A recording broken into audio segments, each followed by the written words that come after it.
Engines roaring, winds are soaring. On this track, no time for ignoring. Racing forward, feel the thrill. Chasing dreams, can't get my fill.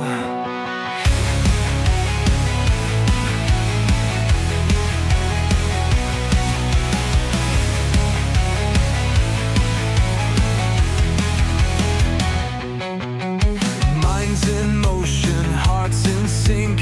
Every mile's gone in a blink. Destiny calls, the road's my friend. Round the corner, the pulses blend. Spirits rise with acceleration. On this thrilling dedication. With each twist and turn I see the track's my home eternally.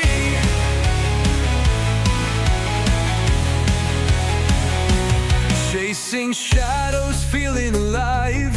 In this race I strive to thrive. Wheels on fire under the sun. Pushing limits, the race is won. Echoes of cheers, adrenaline flows through the finish line. The victory glows in this moment. I'm racing for the win. Embrace the glory, let the joy begin. Spirits rise with acceleration.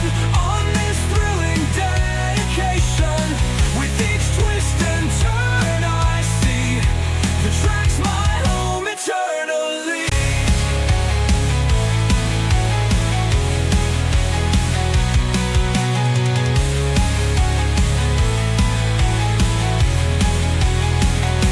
In victory lane, the party ignites. Celebrating under the vibrant lights. Champagne showers and cheers abound.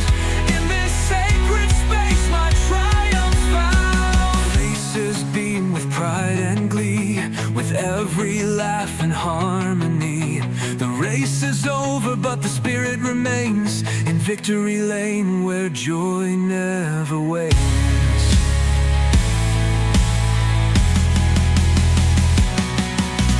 Spirits rise with acceleration. On this thrilling dedication. With each twist and turn I see the track's my home eternally.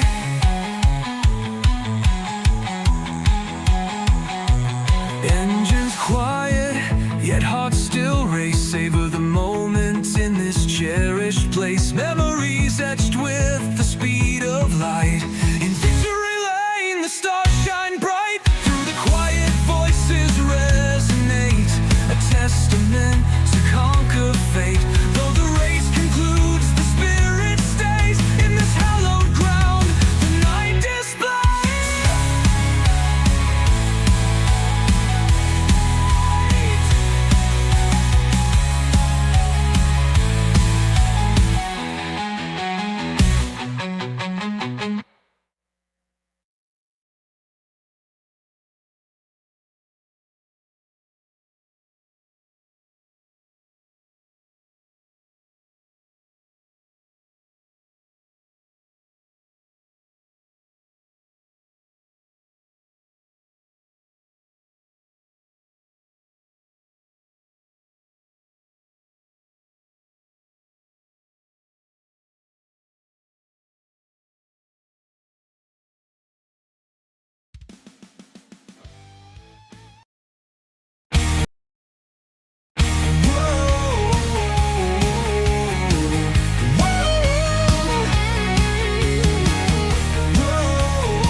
Just a boy when I got my first taste. My daddy took me out to a NASCAR race. The smell of rubber and gasoline in the air. I looked at him and said, Daddy, I wanna live here. And I was 17 and hanging out with the guys. Got a couple tickets to the Coca-Cola 600 that night. And we were sitting in the stands with some beers in our hands. And when those cars came by, we all just stood and said, whoa.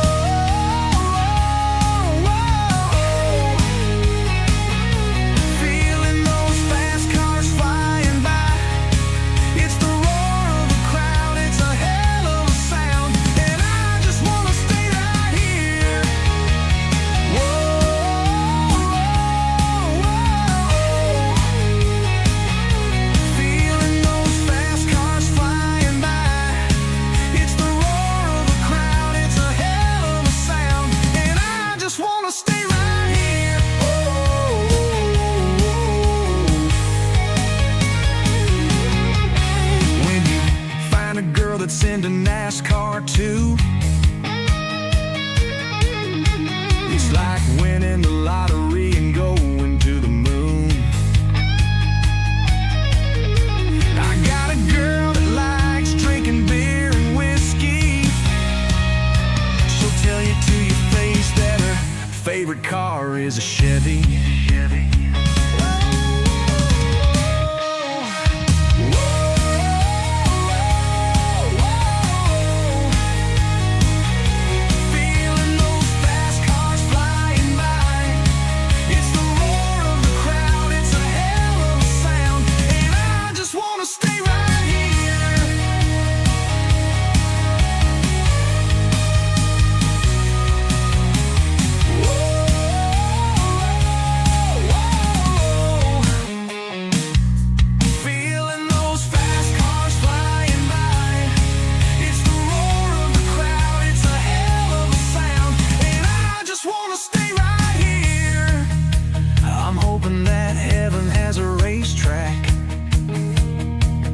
If they do, you know where I'm gonna be at.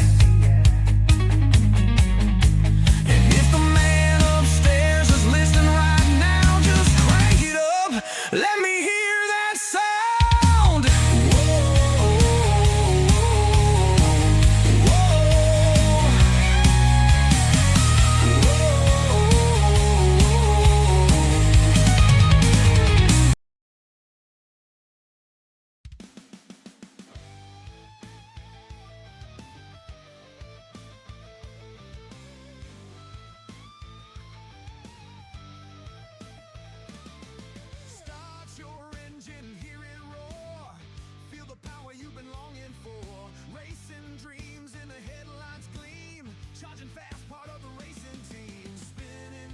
it's a thrilling race, adrenaline rush at a staggering pace. Round the bends with victory near, speed at Daytona in fifth gear. G-forces pull as you tighten the turn, fueling the fire, let your passion burn. Dash through straights for the win you yearn, hearts drumming to the finish line's return.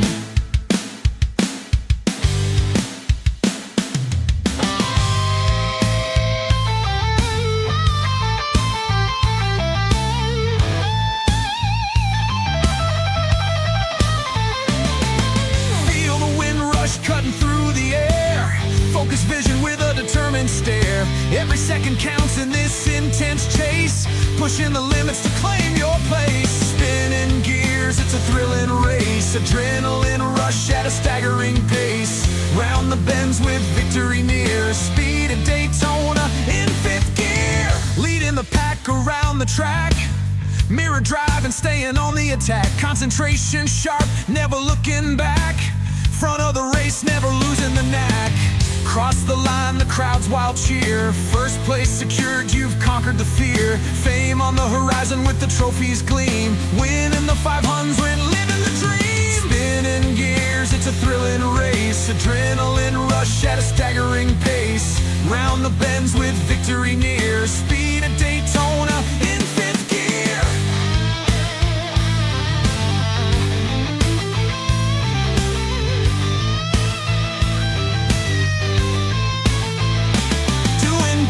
In the infield, spinning around, celebration echoes, there's victory in sound. Tire smoke rising, leaving marks of pride. Revel in triumph, let the joy ride. Victory lane awaits under shining lights. Champagne showers on this glorious night. The race is over, but the spirit remains. Champion's glory flows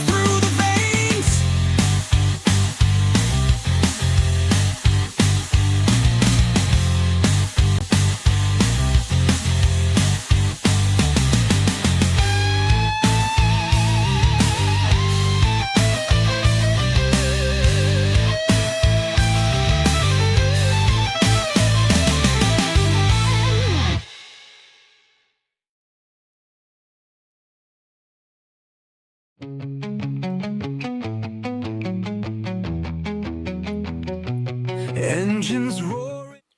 All right, here we go, everybody. So this is a look at our schedule right here. We're in Daytona right now. Next week we've got Auto Club, and then we'll take it to Texas. Right now we'll go live to the track, and we'll get rolling here.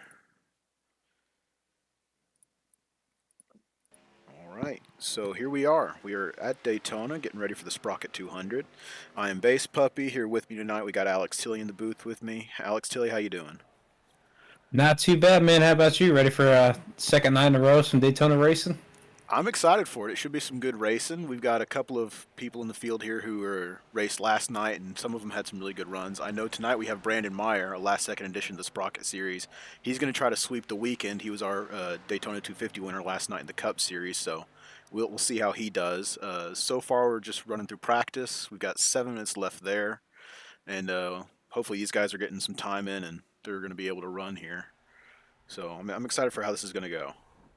Yeah, for sure. And kind of on the flip side of that, too, you said we got some guys that are racing tonight that raced last night. We also have some guys racing tonight that didn't make the show yesterday. So those guys might have a little extra motivation to have a good run here tonight. That'll be interesting to watch a couple of those guys. I'm sure there's a handful of them in the field. Mike DeWalt comes to mind right away, but there's definitely a handful of those guys in here as well. Josh Cole's one of them, too. So it should be interesting to see if those guys got a little extra fire in them.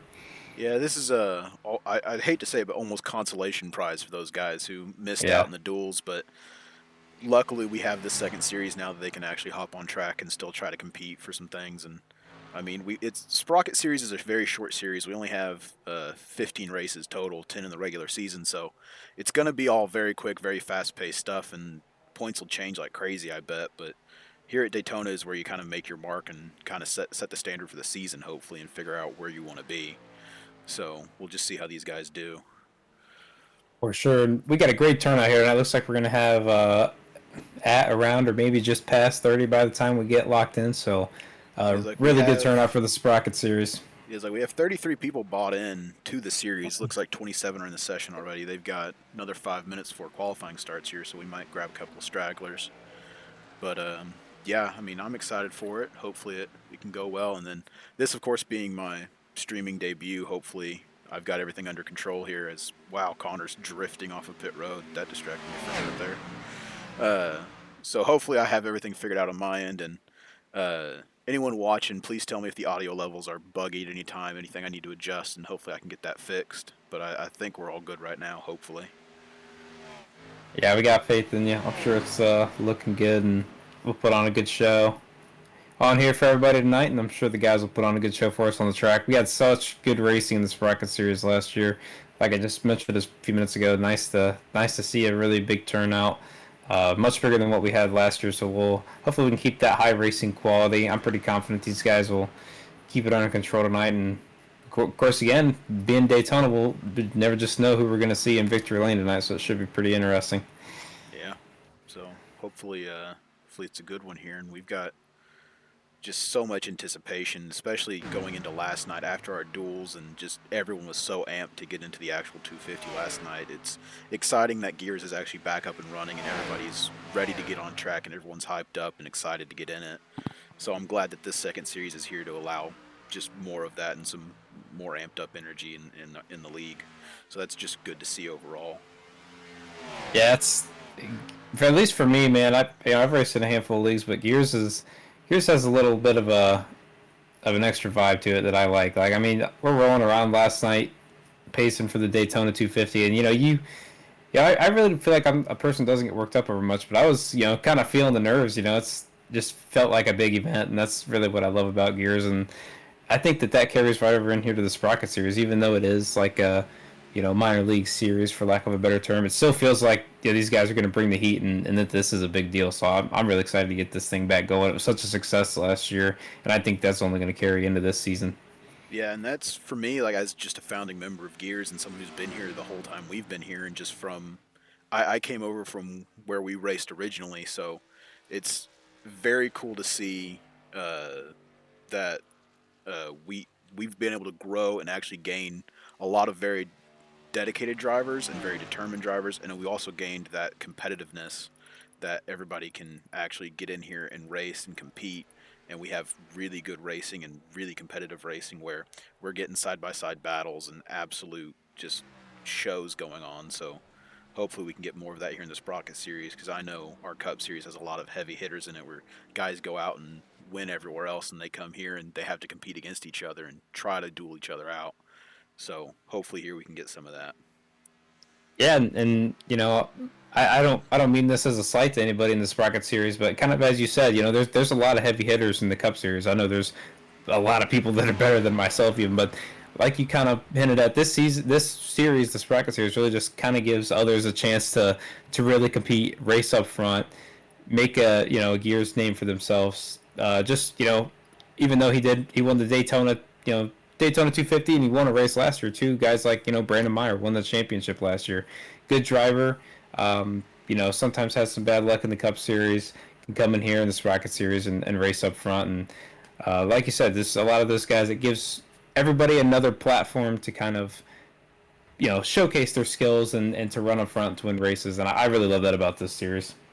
Yeah, and as you mentioned there, Brandon Meyer is the defending Sprocket Series champion. Last season we had, I think it was 8 race, just little mini series just to test out what we could do. We used it as a developmental series for our Cup Series last year, just trying to expand a little bit, test our limits, see what we could do.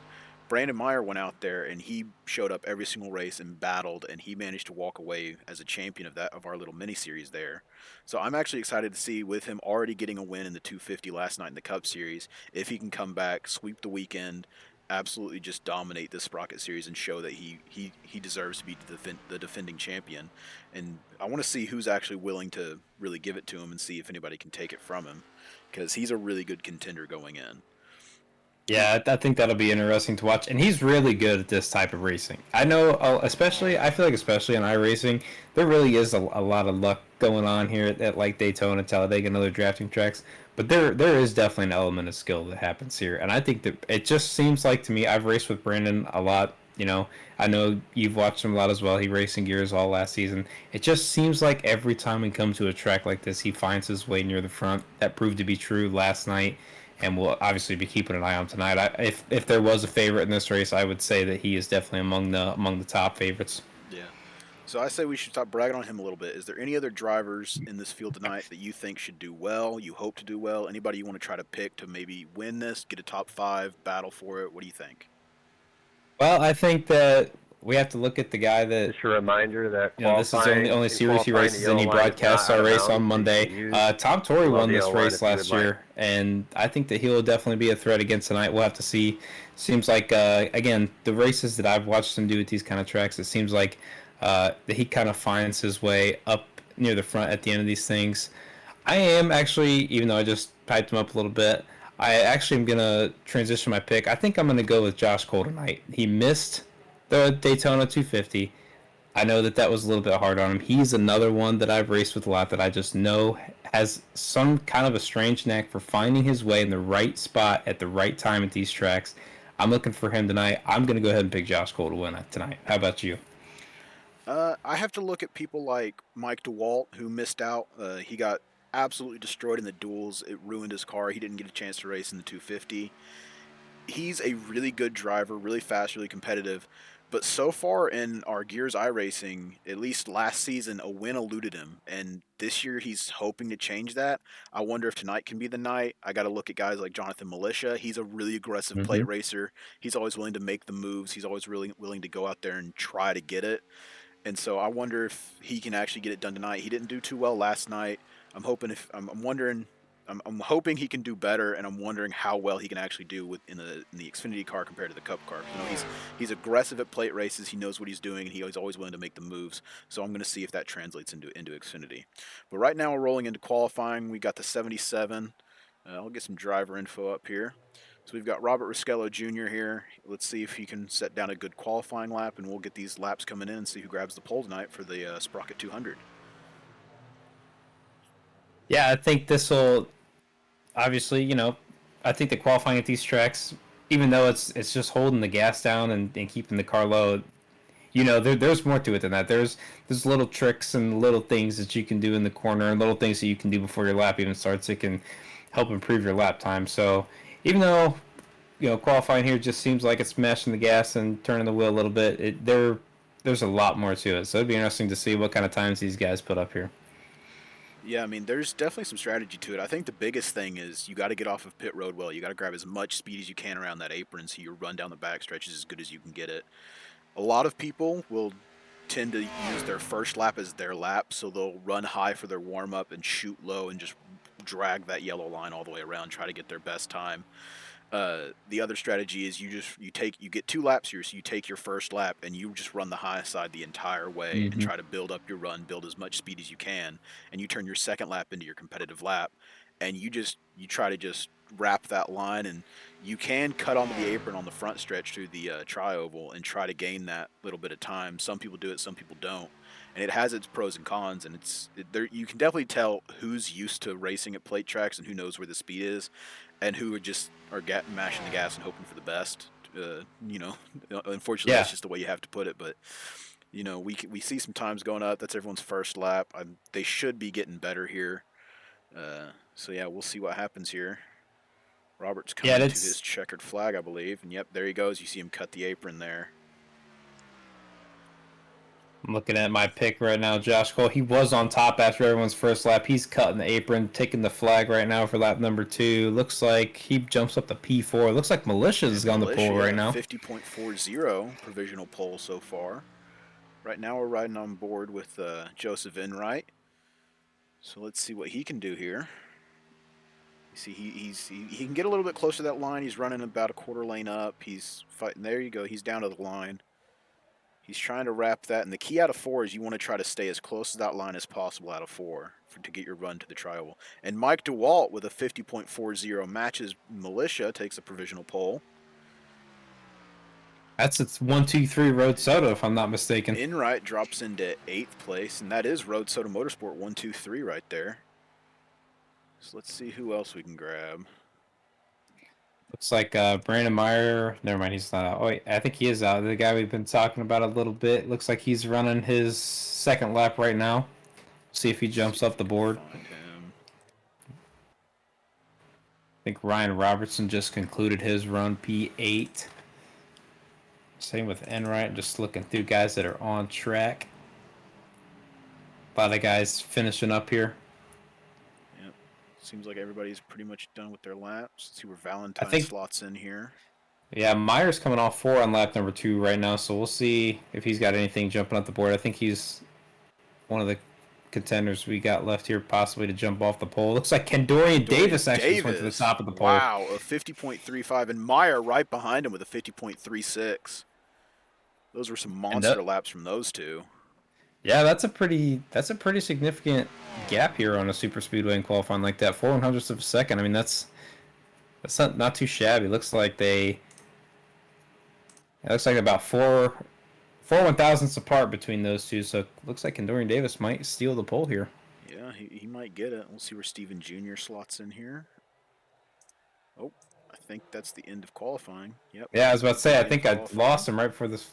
Well, we will never know what his second lap was going to be. It looks like Davis got the pole there, and we will be going to the grid. Here. Let's see if I can get... All right, guys. Welcome back to Daytona for the Sprocket 200. We got 80 laps here tonight of bad, nasty, action-packed speed. We got 4 sets of tires, 1 on the car, 3 in the pits. No stages, no stage breaks. And I really thought that Road Soda 1, 2, 3 might have held up, but please remember not looks like they don't even get the front row. It's going to be Davis and Meyer. Have a good race, fellas. If you guys need any black flags clear, please voice them repeatedly so we all can hear. Thank you, guys. Have a good race. So, yeah, Kendorian Davis did grab the pole on that one. Let's see here. I was told to mute the chat, which I thought I already did. It's off. Yeah. So we shouldn't be getting anything else.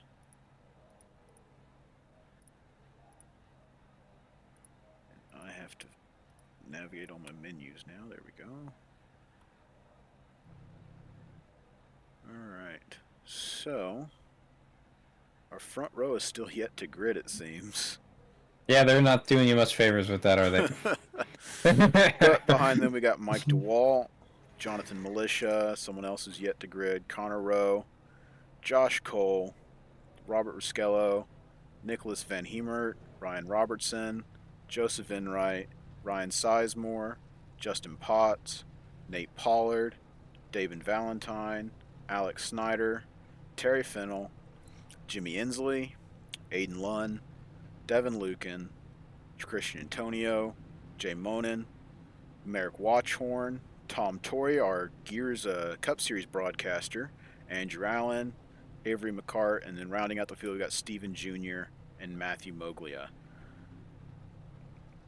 Yeah, there's going to be a couple names that you're going to want to watch for coming from the back. Like we said, Tom Torrey won this race last season, Sprocket's first That's season. the He's coming from Tom Torrey right yeah, there. two-time. He's coming from 24th. There's a couple of guys that were aggressive last night off the Another thing, guys, real quick that I missed. based on being in the just field. We know the remember, 52 and the 23 are both going to be aggressive. They're We coming will from not be 20th calling and cautions 21st, so unless that'll be it's interesting to see if they're able to make any absolutely progress mandatory. quickly. Just remember, try to play Andrew it safe Allen, out he's there. an aggressive plate racer as well. He'll be starting 25th, so there's going to be some guys probably trying to get track position as often as they can. I don't know how you felt last night, but I used to really kind of be the guy at plate tracks that would really sit in the back and kind of wait out the wrecks, but I've kind of shifted my thinking. I think the track position is really important at these things. Yeah, I mean, it really just depends because early in the race, a lot of people choose to stay back. Some people want to try to get as much track position as they can. It depends on what your mentality is here, and sometimes it just you just have to make certain split-second decisions, and sometimes it just depends on where you qualify. But our pole sitter, Condorian Davis, he has some speed here. Clearly, Brandon Meyer, the defending Sprocket champion, he's going to be leading that top row, and I'm interested to see how quickly these lines form and how quickly people can get into the position they want to be. To see how this goes. Yeah, I didn't race much in the Xfinity cars when they were at Daytona a couple weeks ago, but I think that last night, it seems sometimes maybe one line might be a little bit better than the other at times, but I think in these Xfinity cars, I think it's really, I don't think the top's going to be better than the bottom in particular. It's going to be whoever gets lined up the best and Oh yeah, and it's definitely keeps just pushing. who gets in a row and who gets the push Yeah. right and who gets their line moving. Because like on iRacing, there's not necessarily a one line that's faster here at Daytona. It's all about your momentum, all Right. about your run. Mm-hmm. So we got one to go here. We are pacing around the field. So yeah, I mean, I'm excited. I can't wait to actually get this going. Yeah, this should be a really fun one. Like we've said a couple times, Sprocket Series, big success last year. So happy we're bringing it back, Yep. and this will be a great event. Yep. And for those of you who are interested, who managed to miss it last night, which was a massive race for us, on Monday nights, Tom Torrey, the twitch.tv/xhorseboatx. He Seeing is a lot our of gaps, Bells. Come broadcaster on, for close the it up, Gears Cup close it up. Series. That's Monday nights at 8 p.m. Next week, we'll be going to Texas in the Cup Series, so tune in for that one. It should be a really good one. All right, we see everyone sort of closing in, packing up the field as we roll onto the back stretch. Get those belts tight one last time. Double check with your spotter, make sure everything's good. And this is where some of these teammates are trying to form plans. They're trying to figure out how they want to move, where they want to go. And some people are just praying that they don't get collected. Just all kinds of mentalities going into this. And they're all racing for one thing, and we'll see how this plays out. Oh yeah, I'm excited. And the pace car is off. We are about to go green here. Green flag, green flag. That's the green flag.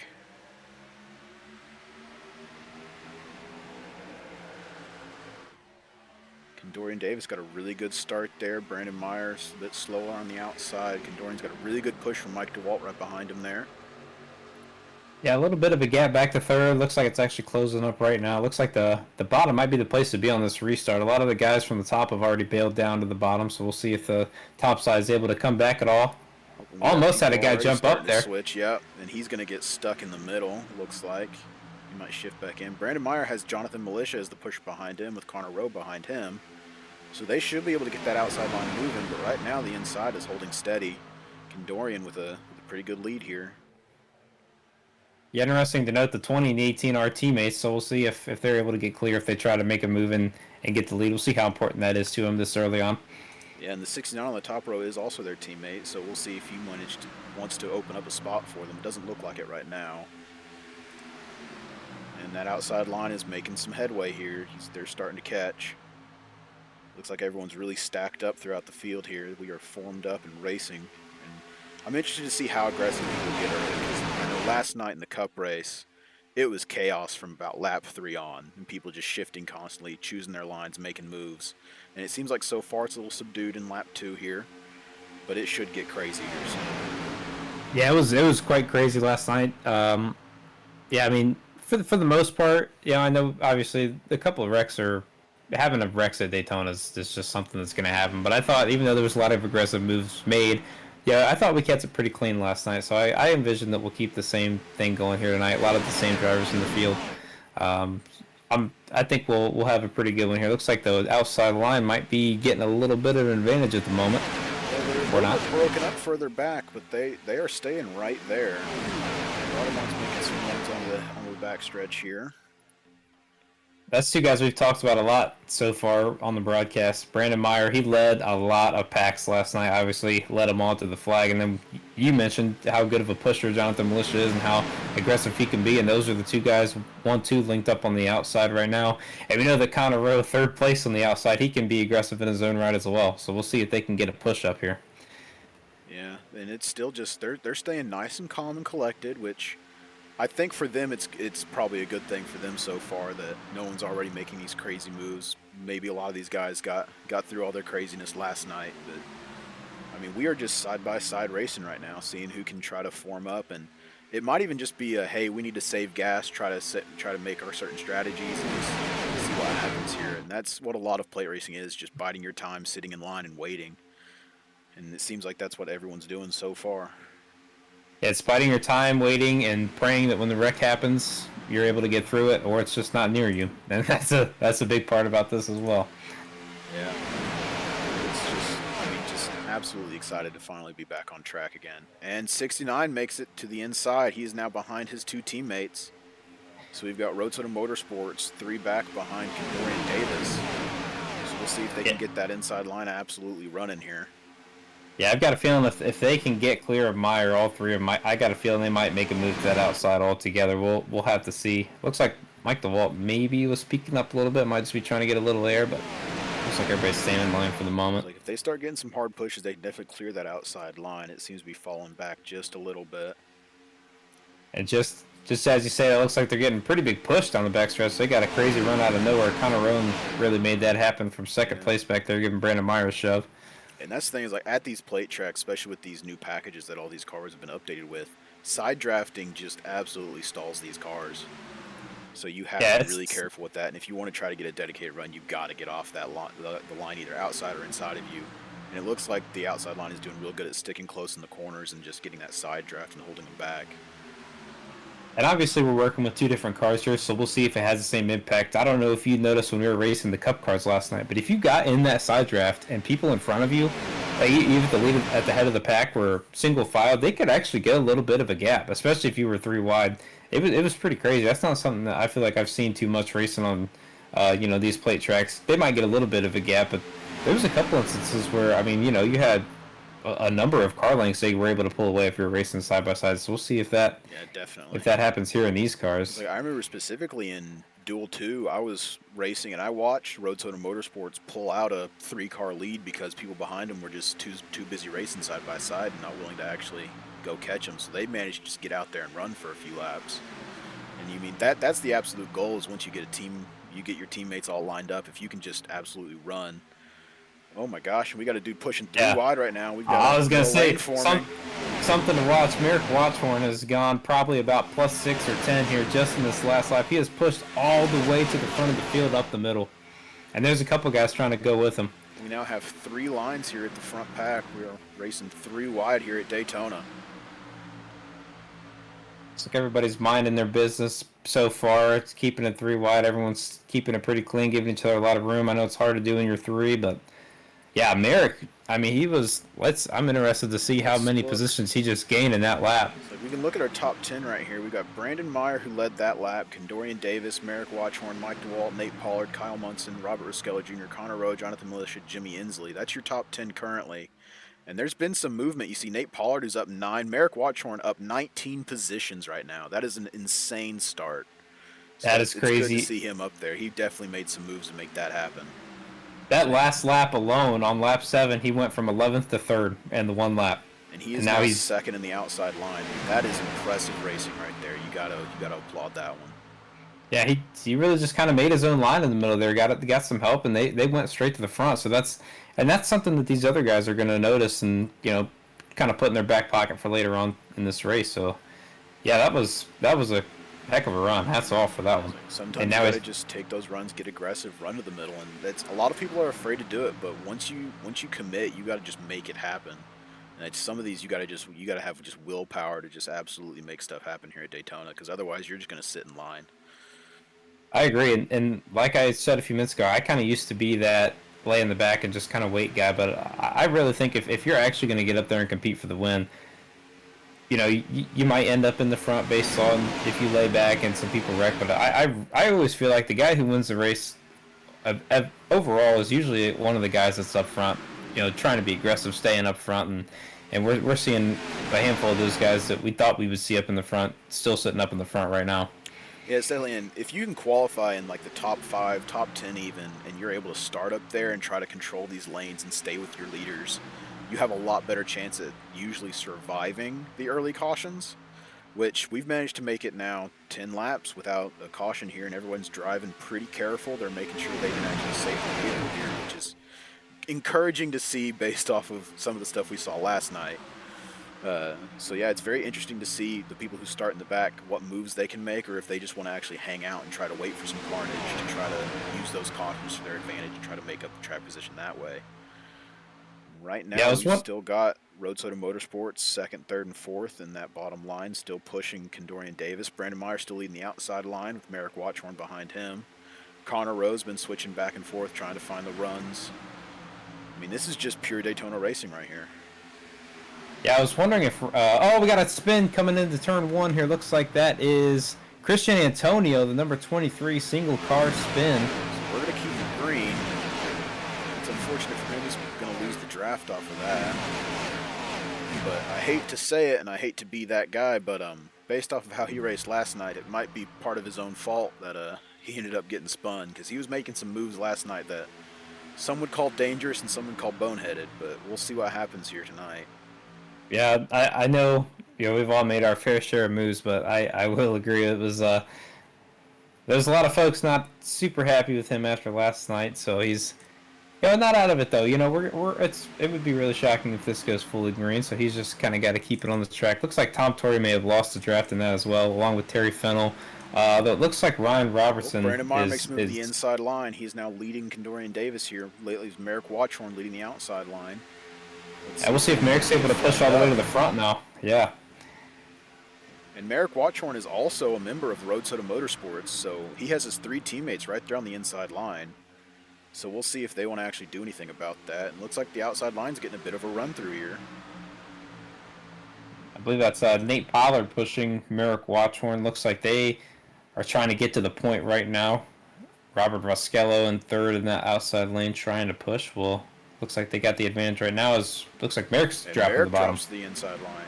I mean, that's where all these people want to be. It seems to be, and that's one thing I do hate about plate racing in general is I try to get the outside line moving. And even when I try to command it, I'll get going and we'll get a good run, and then everyone abandons the inside, and you're just left out there. And that's kind of the hard part of running up there. Back at our top 10 here.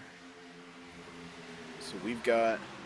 Oh, this is a little broken. So we've got Merrick Watchhorn, Brandon Meyer, Condorian Davis, Nate Pollard, Mike DeWalt, Robert Roskello Jr., Joseph Enright, Kyle Munson, Matthew Moglia as your top 10 right now. Christian Antonio is showing in 28th.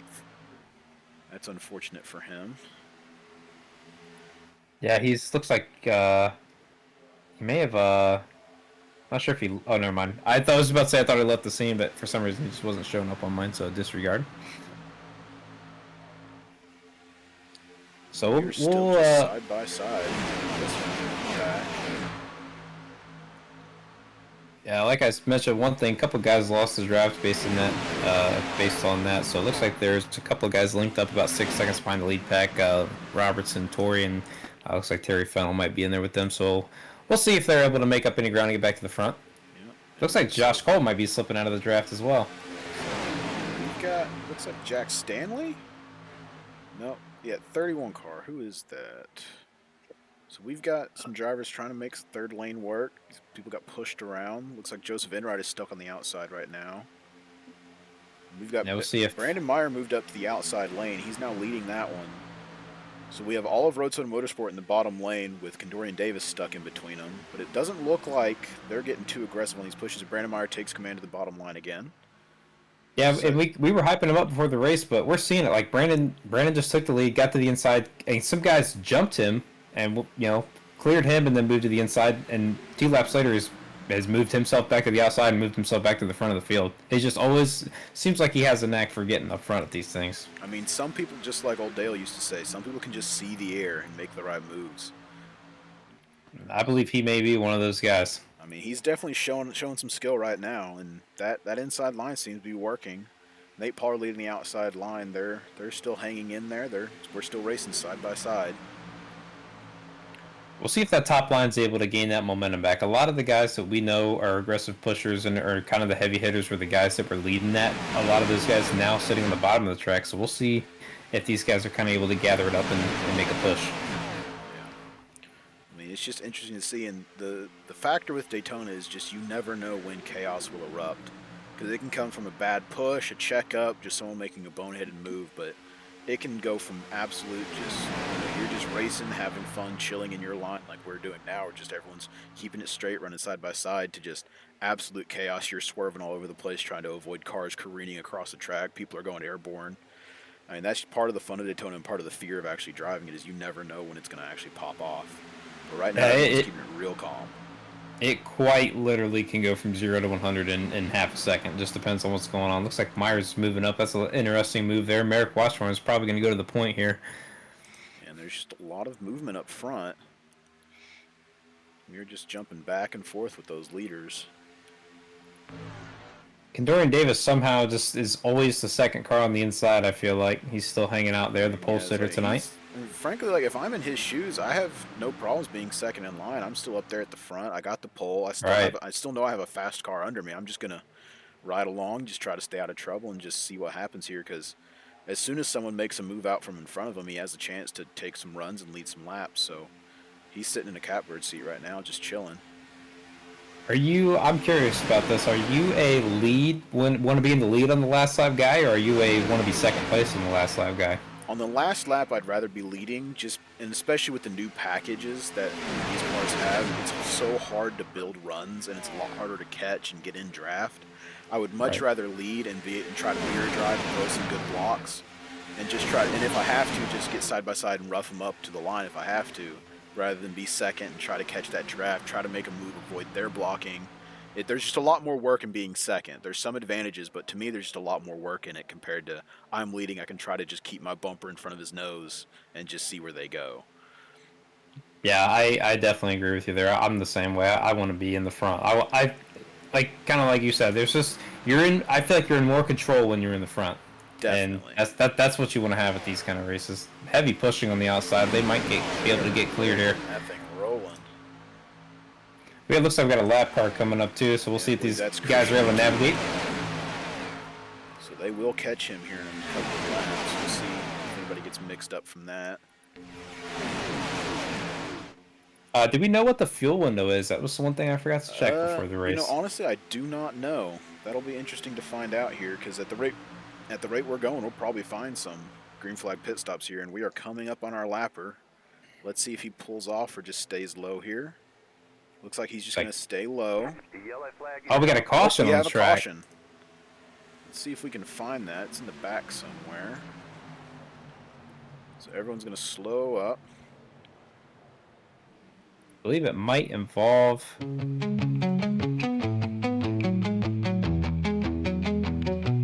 Engines roaring, winds are soaring. On this track, no time for ignoring. Racing forward, feel the thrill. Chasing dreams, can't get my fill.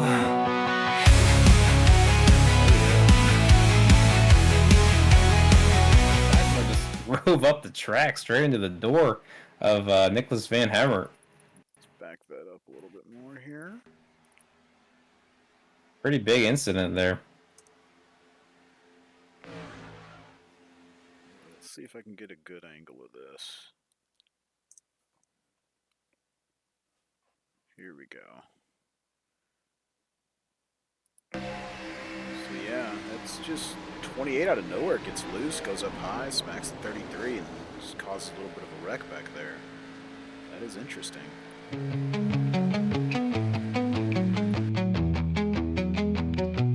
And I believe the 95 will probably be Are done. you still going to be able to run? So, a couple of guys in the back got some damage there. We're probably going to see a lot of people pit here. We're probably close to the fuel window, so everyone should be coming in for fuel. Probably getting some tires here, and it looks like, yep, everyone's coming in.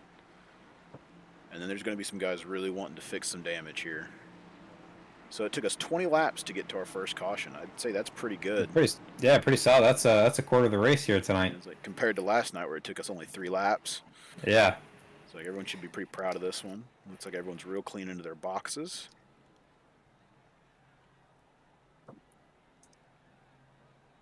See if that first pit stall does Dorian Davis any good here. Looks like Brandon Meyer's going to get off first. Brandon Meyer gets a good jump. Raskello all the way up to second. Quite a few places. Raskello gained a lot of places there. Joseph Enright gained a few places there. Brandon Meyer leads them off. He's going to be the new leader here at Daytona. A couple guys we talked about, including my pick. We had Josh Cole, Tom Torrey, and Ryan Robertson kind of sunk back there out of the draft. So this is a big caution for them. They're about 10 seconds behind. So obviously, good chance here for them to get back in that lead pack, get back in this thing. Yeah, definitely everyone who lost the draft on that, and that's because we run auto cautions. Some of them are unpredictable, and if we get a couple of one-car issues or two-car issues where iRacing doesn't call the caution, some people can get screwed out of the draft, and they won't be able to really catch unless we get a caution like this where they can pack them back up and form up. So let's see here. Let's see if we can show our top 10 now. What'd you say, Floyd? So we've got Brandon Meyer, Robert Raskello Jr., Joseph Enright, Merrick Watchhorn, Jimmy Inslee, Dorian Davis, Christian Antonio, Mike DeWalt, Devin Lucan, and Alex Snyder. So Antonio's up 14 spots. He managed to catch the caution at the exact right time there to avoid getting lapped. Jimmy Inslee's up 13. Merrick Watchhorn's still up 19 spots. Devin Lucan up 11 from start. So a lot of guys making a lot of ground here and making their way up through the field. Yeah, if you kind of look at the leaderboard, it's flipped a lot. There's a lot of guys that have gained a ton of positions. There's a lot of guys that have lost a ton of positions. So other than Brandon Meyer started front row still in first, we got a lot of new players at the front of the field here. It seems like, at least from when we started the race. And I mean, we're just going to end up continually talking about Brandon Meyer because he keeps being up front for us. We have to talk about him. Big name right behind him now of Robert Raskello Jr. He is a rookie in the Gears League. So I believe his first start was last night at Daytona, and now he's coming into the Sprocket Series. He's now running second at Daytona here at the opener for the Sprocket Series. So we'll see if he can get very far. We've got Joseph Enright. We've got Merrick Watchhorn second in that outside lane. He made some massive moves in that first green flag run. We'll see if he can keep them coming. We've got Jimmy Inslee behind him. He's been here for a little bit. He's got some good skill to him. Dorian Davis, our pole sitter, now third in the outside lane. Mike DeWalt inside of him, searching for a win. Devin Lucan, another guy. He's an aggressive pusher, but he knows where to move. So that's something to watch. He can be the cause of some things, but in general, he's really aggressive on your bumper, and he gets that line moving. So we'll see if he can get something done. Alex Snyder on the inside. He's a rookie, so he's coming in here. We've got his I think this is his second start in Gears. So yeah, we've got quite a few guys here who are new. We've got a lot of veterans in here, and it's interesting to see how they all race, and they'll have to adjust to each other as we keep racing here. Yeah, and we do have that kind of a same thing, rookies, vets racing in the Cup Series, but I feel like it's just amplified so much in this series, and I know we've mentioned it a couple times, but that's really just what makes this so enjoyable. And it's a definite thing of just no matter who you are, you can come in here and you have the chance to be competitive, especially at Daytona where it's just random chance half the time. So you always have a chance here, and it's good to see those guys who are fast get up there, and the guys who maybe can't compete at other tracks try to do their best here and try to get that points jump for the season where they can try to recover a little bit as we go into intermediate short tracks, that sort of thing. And people who know their strength and don't, you get to see who does what. And pace car is off. We are about to go green here at Daytona. Brandon Meyer, your leader, takes it green. He gets a really good start there. Robert Riskello on the outside, not as fast. We've got about 2 car lengths to Joseph Enright, so they're real slow catching him. Myers out front by a yard here. Really split up. And everybody on the outside is shifting down low. Robert's going to get hung out. Let's see if he can shift in here. We're going to get a big bump to Meyer. And that outside line disintegrated. I mean, no one is up there with him. He's got a side draft for all he's got. Oh, that went about the worst it could have for him. Just everyone abandoned him.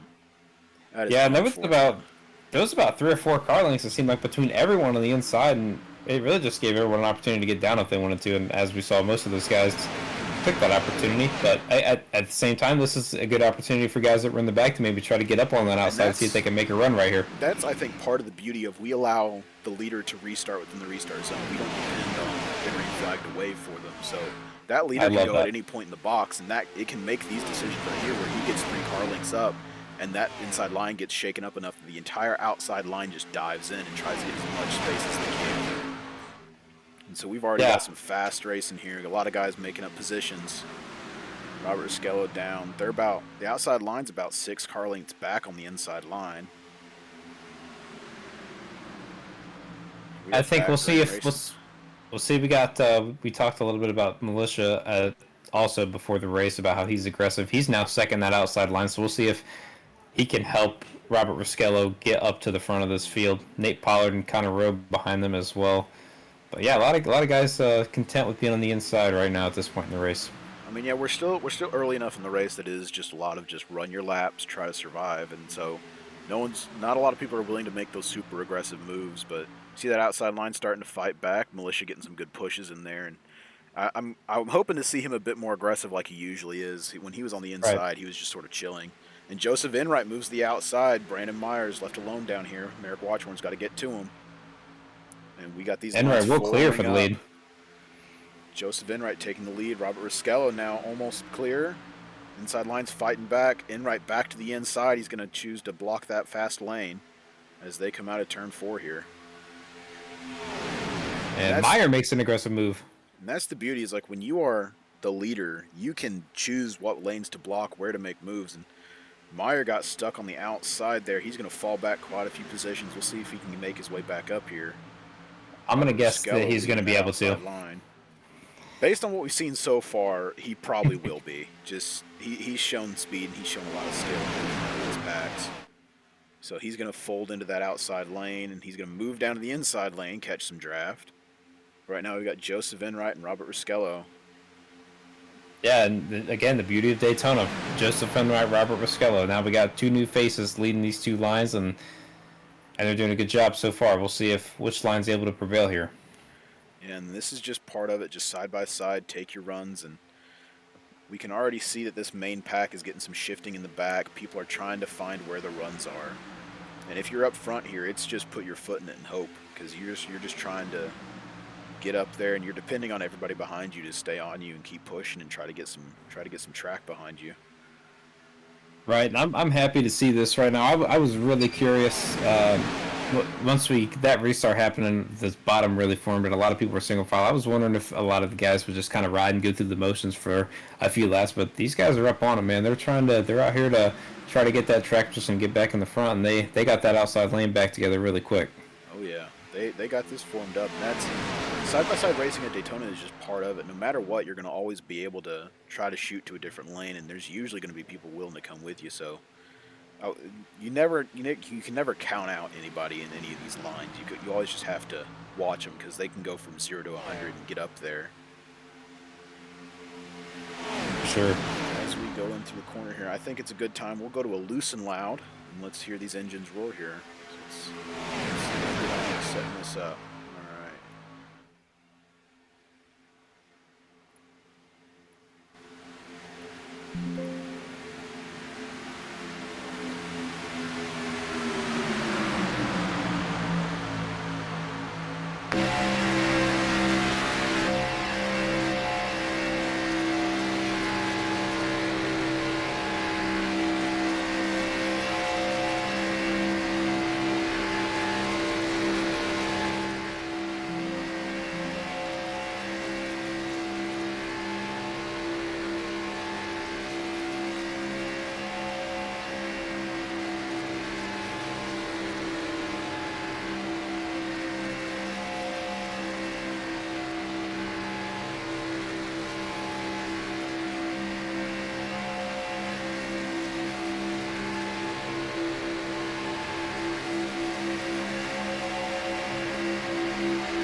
The yellow flag is out.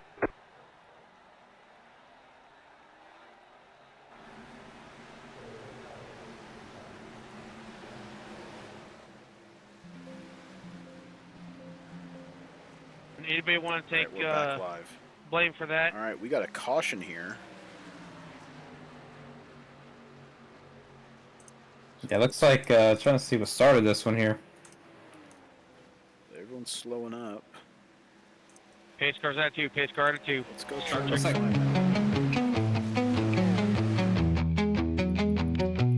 Engines roaring, winds are soaring. On this track, no time for ignoring. Racing forward, feel the thrill. Chasing dreams, can't get my fill.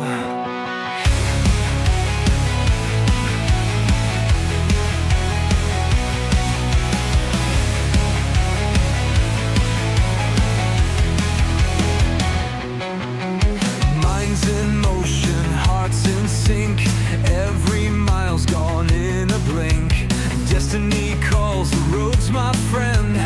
Round the corner, the pulses blend. Spirits rise with acceleration on this. So let's go back live here. Not live, let's see this replay here. So we got Mike Dwell on the inside. See that outside line check up. Yeah, just a bump from Munson sends the 5-car around. We got a lot of people in that one. Quite a few cars collected.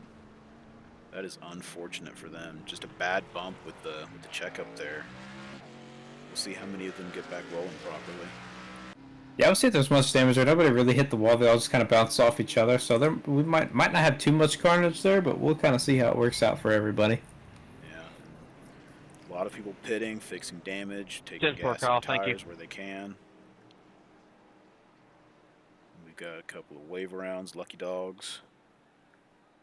Yeah, especially with the amount of cars that we've seen head out of this field, I would definitely be on team. Just if you can get gas and you're maybe not at the very front, I can kind of understand it, but this would be a time where I'd definitely be wanting to get some gas, especially since we've ran about 10 laps since our last pit stop. Yeah, definitely. And at Daytona, it's kind of a thing of just you never know when that next caution is going to come, so it's good to, unless you're going to just give up all your track position usually, it's good to come down and go ahead and fill up and just get ready for if there's a big green flag run. So Merrick Watchhorn is going to inherit the lead here. Jimmy Inslee inherits second. Militia in third here, pacing behind the pace car. Let's see if we can pull up our top 10 right now.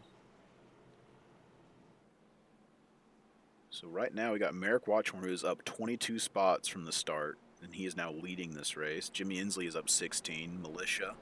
Nate Pollard up 10 spots, Devin Lucan up 15, Christian Antonio up 15, Justin Potts up 6, Kendorian Davis, Robert Riskello, and then Andrew Allen up 15 spots, sitting in 10th right now. Christian Antonio was spun out and out of the draft about 15 laps ago, and he's P6. Yeah, I mean, you got to stay in it. You never know when you're going to get back in it here. And I'm actually going to pull Mike DeWalt, and we'll ask him about that incident and see what he thinks while we're under this caution here. All right. Mike DeWalt, you got a copy, buddy? Yes, sir. All right, Mike, we saw you get involved in that little incident there. What'd you see from your point of view? I just saw a checkup in the middle lane in front of me, and then I was filling the gap with the 5 left on the bottom, and somehow he got out of shape, probably checking up, and got hit from behind, and he got turned towards my lane, and the rest is history. You got much damage there? I only had 30 seconds of optional, so we're definitely okay. Feel Oh, bad you're good. for my other 2 teammates, not so lucky. They're out of the race, Merrick and Kyle. Yeah, I mean, well, Munson was actually the one who gave Connor that nasty shove that on that checkup that actually sent you spinning. So, unfortunately, a little bit of team-on-team violence there, but glad to hear it wasn't that much damage. You're back out there. Unfortunate for your teammates, though. Yep, we'll see what we can do. Yep, I'll drag you back, buddy. Thank you. Thanks. All right, yeah, so definitely just Daytona, just random incidents here or there. So he is racing back to the field there. Yeah, I think he may have misspoke a little bit. He said that Merrick was out of the race, but I think Merrick is the leader right now. So, yeah, Merrick is the leader. Militia's right behind. So it's only Kyle out of the race. I don't know who he's talking about then. Yeah, I think they're pretty solid. So that's funny. I didn't even catch that. Yeah. I was a little confused when he said it, but That's right. He's busy, so we'll give him that break. Yeah, I mean, yeah, he's got a lot going on. So we are doubled up here, and looks like we're going into turn 3. We are about ready to go racing here at Daytona again. Merrick Watchhorn, your leader. Jimmy Inslee leading the outside with Nate Pollard pushing him. Jonathan Militia pushing the inside. And yeah, let's see. We've got a big mix-up of drivers here in the front row now. So we've got a couple of new faces up here that we haven't talked a lot about. A couple of old ones who are sliding back a little bit. So let's see what happens here. Feels like Militia's been from the back to the front a couple times already here in this one, back to P3. Close up a little bit more, back in the line Pace here. car is off. We are ready to go green flag racing here at Daytona. Green flag, green flag.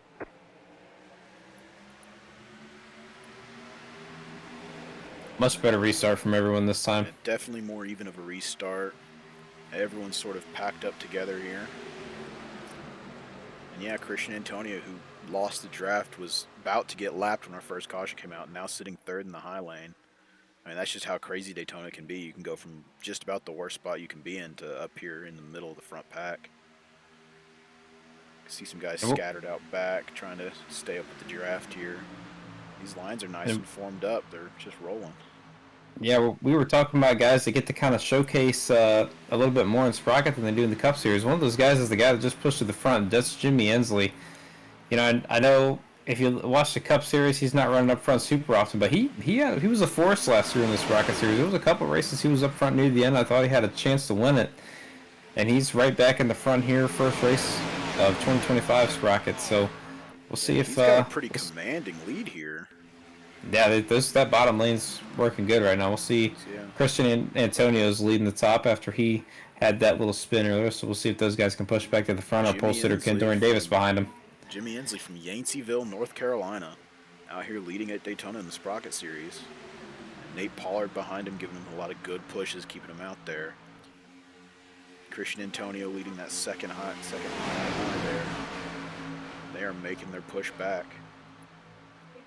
Kendorian Davis, our pole sitter, pushing on the outside lane. Let's see how effective he can be up there. He's been on the inside for most of the race.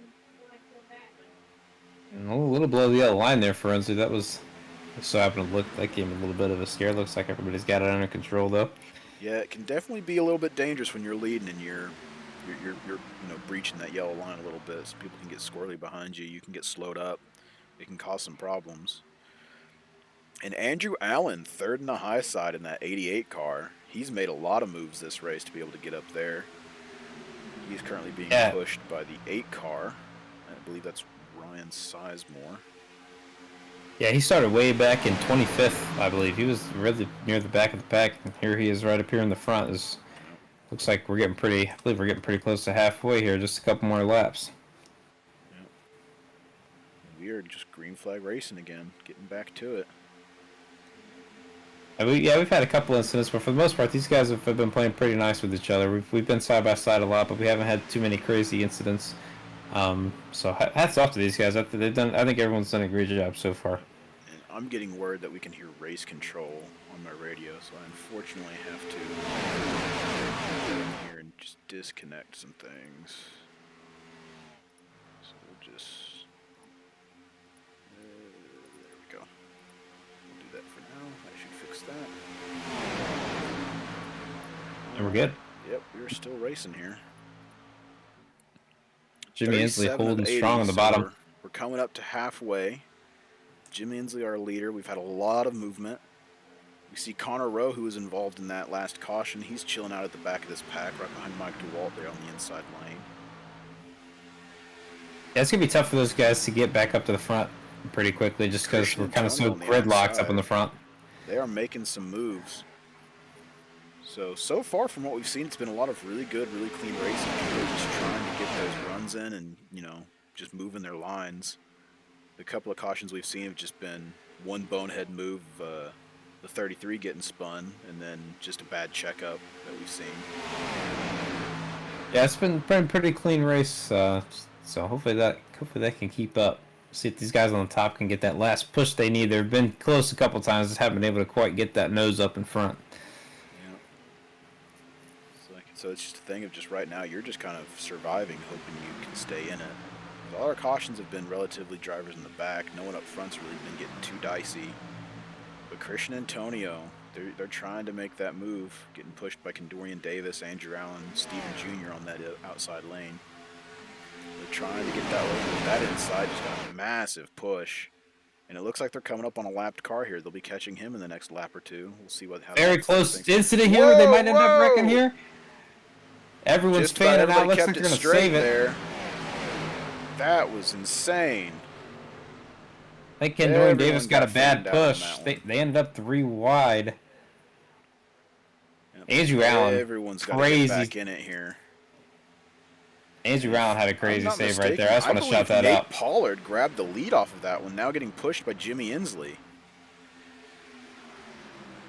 That really singled out the field here. We'll see how based on how this race is going. I'm sure these guys will. Looks like most of the field was still able to stick together. Just a lot of people are single file now, so we'll see if they can get that outside back rolling. There are a couple cars that lost the draft on that. Looks like. So at the halfway mark, we had a big shuffle. Nate Pollard now in the lead, and they're now going to lap that car. Jimmy Inslee pushing. Eric Watchman behind him. Lap car is going to stick on the outside, let everyone by, and I believe that's Ryan Robertson. That is unfortunate. Yeah. Looks like he maybe got involved in an incident at some point down the line there, and he's a handful of laps down. But you know, a couple of these guys wreck out. He gains a couple positions. That could be night and day in the points situation. Yeah, and that is a change from last year to this year with both our series. No longer winning in. The playoffs are strictly points and then a wild card. So you got to try to grab as many points as you can, and we don't do stages here. So everything's about that finish. You have to finish well and grab every point you can. But from that weird shuffle we had, this front pack has thinned out a little bit. Seems like everyone's coming. We got a small 4-car pack behind them. So everyone's just trying to hold on to it here. Back up at the front, we're right back to 2 wide, just like we've been the whole race. It didn't take them long to get back, everybody get gathered back up and get right back to it. And somebody we haven't mentioned tonight, Justin Potts leading the second lane. Wahlberg, North Carolina, driver for Ronnie Sizemore Racing in that 38 machine. They are now taking it. You got Devin Lucan right behind him, who I said he can be an aggressive pusher. He can get some lines moving. Christian Antonio behind them. It's a battle right now between these lines. They are now fighting for these positions. Yeah, big shuffle here up near the front. They just continue to see guys shuffling through, and we'll see if Justin Potts can get his name on the board as far as lap leaders tonight. We'll see if he thought he might try to jump down to the bottom there, but Nate Pollard's still got a nose in there. They are just drag racing right now. You see Brandon Meyer switching the outside a couple lanes back. Yeah, he's creeping back up here a little bit, slowly but surely. I think Justin Potts going to lead that lap right there. Devin Lucan giving him some monster pushes here, and he's going to drop to the inside. Devin Lucan now leading the outside. Yeah, and I'm sure we'll see Devin Lucan. Obviously, I guess he doesn't have much choice, but we'll see if now he's able to push up to the front of the pack. Sounded like we may have just had somebody hit the wall. Somebody definitely scraped it toward the back of this pack. I think they stayed in it, though. I don't see many issues here. But yeah, Devin Lucan last night in the Daytona 250 in the Cup Series actually dumped me. I managed to save it and keep from getting a caution. He just gave me a massive shove through the tri-oval when I went through the grass, a little field trip. But I don't think he had any time to run out front at all last night. So tonight he's able to run out there and lead a line, so that's good to see. And we got 3 wide, a little bit back. We got 3 lanes forming. They are abandoning Justin Potts down low. It's like the high side is building some runs here. Devin Lucan far out. Nate Pollard get behind him. Joseph Enright right behind him. Oh, there we go. Enright takes out Potts. We're staying green so far. No caution yet. Everyone's keeping their foot in it. Potts and Enright both down. That's unfortunate. Justin Potts hit the wall hard. That's going to be it for him, I think. That is unfortunate. Up there leading to just getting taken out by some rough racing right there. Yeah, that's Daytona. I mean, yeah, that is just Daytona. Meanwhile, this little 4-car pack out back is starting to catch a little bit. We are still 3 wide up front. We got 3 lanes going. Yeah, that 4-car pack they're pretty much back in there.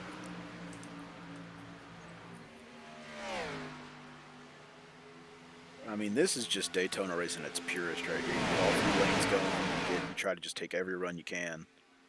And there's a really beat up car right there that's going to get lapped here in a little bit.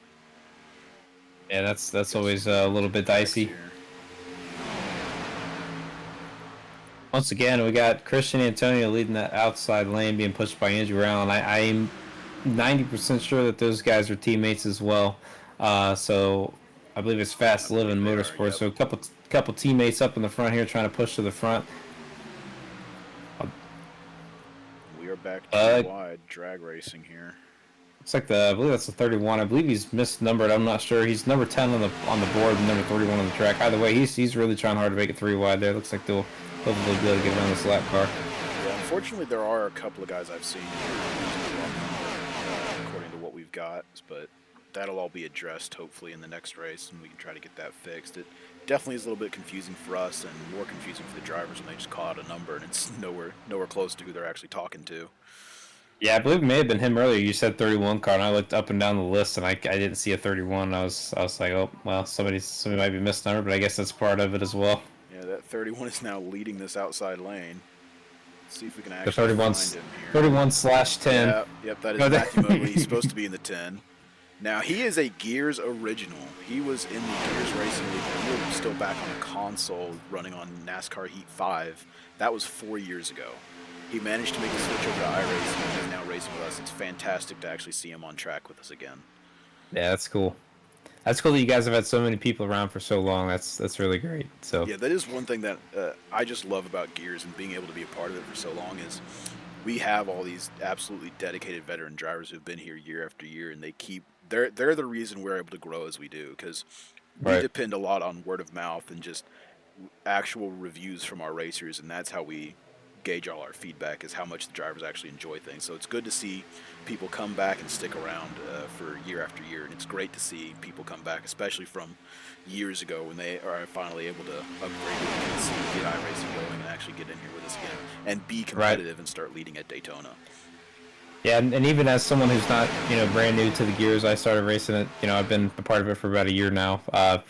It's so hard to make everything perfect, but I think Gears is super well run, and it's such a fun league to race, and I plan on definitely sticking around for a long time. So it always just seems like it puts on a good show. Like I said, it's so hard to make anything perfect, but Gears does a really good job of making it the best that it can be. It's been super fun to be a part of. Yeah. I mean, it's just as someone who's been here for so long, and I haven't made as many starts as I'd like to, mainly because frankly, I'm not up to snuff with a lot of the drivers we have. I just did not qualify for a lot of races. I got stuck in race control for 2 seasons straight, just making sure we could run these races, but I'm really glad now to have the opportunity to both run the Cup Series full-time, actually have a chance to compete. Now I'm able to broadcast our Sprocket Series and be a major part of that. And hopefully it's, a good value and we're putting on a decent show here, but I'm just glad to see that our growth has allowed us to run 2 series where we have decent fields and competitive drivers. It's just so great to see. Yeah, and of course, this around this league for a while. Daytona's pretty much always your biggest turnout. But even if we see some drop off here, I mean, there's some main leagues that don't get as many as we've got here in the Sprocket Series tonight, and I think that's really a big testament to Gears, and it's really cool to see. Yeah, definitely. And we are coming up on a lap car. We'll see if this shuffles anything up. He's going to stay on the far outside line. Well, sketchy. We also had a blinker second in line on the outside lane right as they were passing, and that was pretty shady. Also, we haven't mentioned it yet. Christian Antonio is now leading this race. He's on the inside line there, being pushed by Andrew Allen. Literally seconds from being a lap down early in this race. Caution saved him. He was able to come down pit road, do a really good pit strategy to make up a lot of positions, and now here he is leading at Daytona. And that's just sort of thing, just you can be at your absolute worst, but you catch that caution right, you make the right decisions, and here you are. So that's really cool to see. That's just the woes of Daytona right there, the ups and downs. It's never, ever, if you got 4 wheels on the track and your engine's working. We got pit strategy happening. We got people pitting. Here we go. Antonio's in. Andrew Allen. Shocking his teammate didn't come with him. This one. And someone we haven't mentioned tonight who's hanging out and now leading this high line, that is the 13 car of Aiden Lunn. And he is now leading this outside lane. He unfortunately missed the Daytona 250. He didn't get as high of a finishing position in the duels that he needed to qualify in. So now he actually bought in yesterday to the Sprocket Series. And that is actually one of my teammates for Whiskey Business Motorsports, and he is now running second in this outside line, competing up here. That's great to see. I was gonna say I was just about to ask. I was pretty sure that was one of your guys, so that's good to see there. See if they can push back up to the front. Of course, Andrew Allen now leading. Obviously, we're near the window of green flag stops here, so we'll see if some of these other guys come in. I'm really surprised because, like we mentioned, I think we pretty much confirmed that the 88 and the 23 of Antonio were teammates. I'm surprised that they're kind of split on pit stops there. I'm surprised they didn't come in together. I don't know if under caution people stayed out, and those are the guys who had to pit just now. That is a good point. Got so much track position, but I'm going to see if I can pull up the track map here, so we can see our main pack is on the back stretch there, and we've got a small pack in turn 4 rolling through. And that's probably the guys just pit. I think the guys that pitted are rolling out of 4 right now, coming into the tri-oval. Yep. So they are still about a quarter of a lap ahead, and we've got some more pitters happening. I'm going to keep the track map up. Wow, most of this lead pack just pitted. We've got about half of guys still left. Oh, and Aiden Lund blinking a little bit, and that's a lap who just moved outside, tapped the wall. Brandon Meyer still in this lead pack. We've got the 31/10 there, 13 car, now in second. Ryan Robertson, who I believe is a lap down, is just sort of hanging out, not trying to cause any problems there. One thing of note that I did notice on this exchange, our pole sitter, Kendorian Davis, missed pit road. So he is out there alone, obviously off the pace. He's probably going to need a caution to rebound from that one. That is a race killer right there. That is bad. And let's see see how this pit strategy works out for these leaders now. I would assume most of them should be coming in within this. Not this lap, probably next lap or the one after it. But they are now catching a lot of these people who just pitted, so they're going to try to put as many people a lap down as they can, try to give themselves a chance here. And this is something that and this is something that I'm sure a lot of our viewers know. But in this situation, when you're in between pit stops, single file is so critical. If you have a group of 5 or 6, you got to be single file if you want to make up time. If you start racing side by side, you're just going to tank. So. Looks like a lot of our packs that are out here right now that are formed, we got a couple 3s, couple 4s, couple 5 guys together. It looks like a lot of guys are running pretty single file, but that's what you have to do when you pit and the pit cycles are going on. It's not an option. You have to run single file until everybody gets grouped back together. If that happens, yeah, you absolutely have to just get max speed and try to either not get lapped down or go put as many people a lap down as you can, because you cannot race side by side. It slows you down so bad. But I just want to point out, Matthew Mogley, I think that's up plus 27 positions for him right now leading this race. I think that's literally from last to first. I think he started, I think we got 28 guys out here, and I believe he started 28th. So he's from all the way to the bottom, all the way to the top right now. Plus 27, Aiden Lund plus 17, sitting in second. Andrew Allen plus 22, Steven Jr. plus 23. And that's a lot of just pit strategy. These people will still have to pit. We'll see how this turns out for them. But we got 26 to go. They might be trying to make it to where just the next fuel window, which hopefully the people who already pitted did keep that in mind, that they have to we'll try to make it to the end. We're not sure the exact fuel window here. And they are now passing Nate Pollard. I think it's pretty similar to what we had last night. I felt like last night. Of course, it depends on where you're at in the pack. If you're back in the pack, you're going to get a couple more laps over the run. But we got 25 to go right here. I feel like these guys. I'm not 100% sure about the guys that put it a couple laps ago, but I feel like these guys are going to be able to make it to the end. I mean, I would hope if they're pitting what was about 4 laps ago now, I would hope they know that they should be able to make it to the end. Yeah, you would think so. Boneheads. Like, I remember distinctly back on Heat 5 we had a race where it was Cunning Wind and his son Agnostic Tree back on Xbox. Mm-hmm. They were absolutely killing everybody at Atlanta. Absolutely just running away from everyone, and they pit 1 lap early and they both ran out of gas. Oh man, I remember that distinctly, and that was just so unfortunate because they were gapping the entire field, running, just drafting off of each other, and they just messed it up by that 1 lap, and that cost them.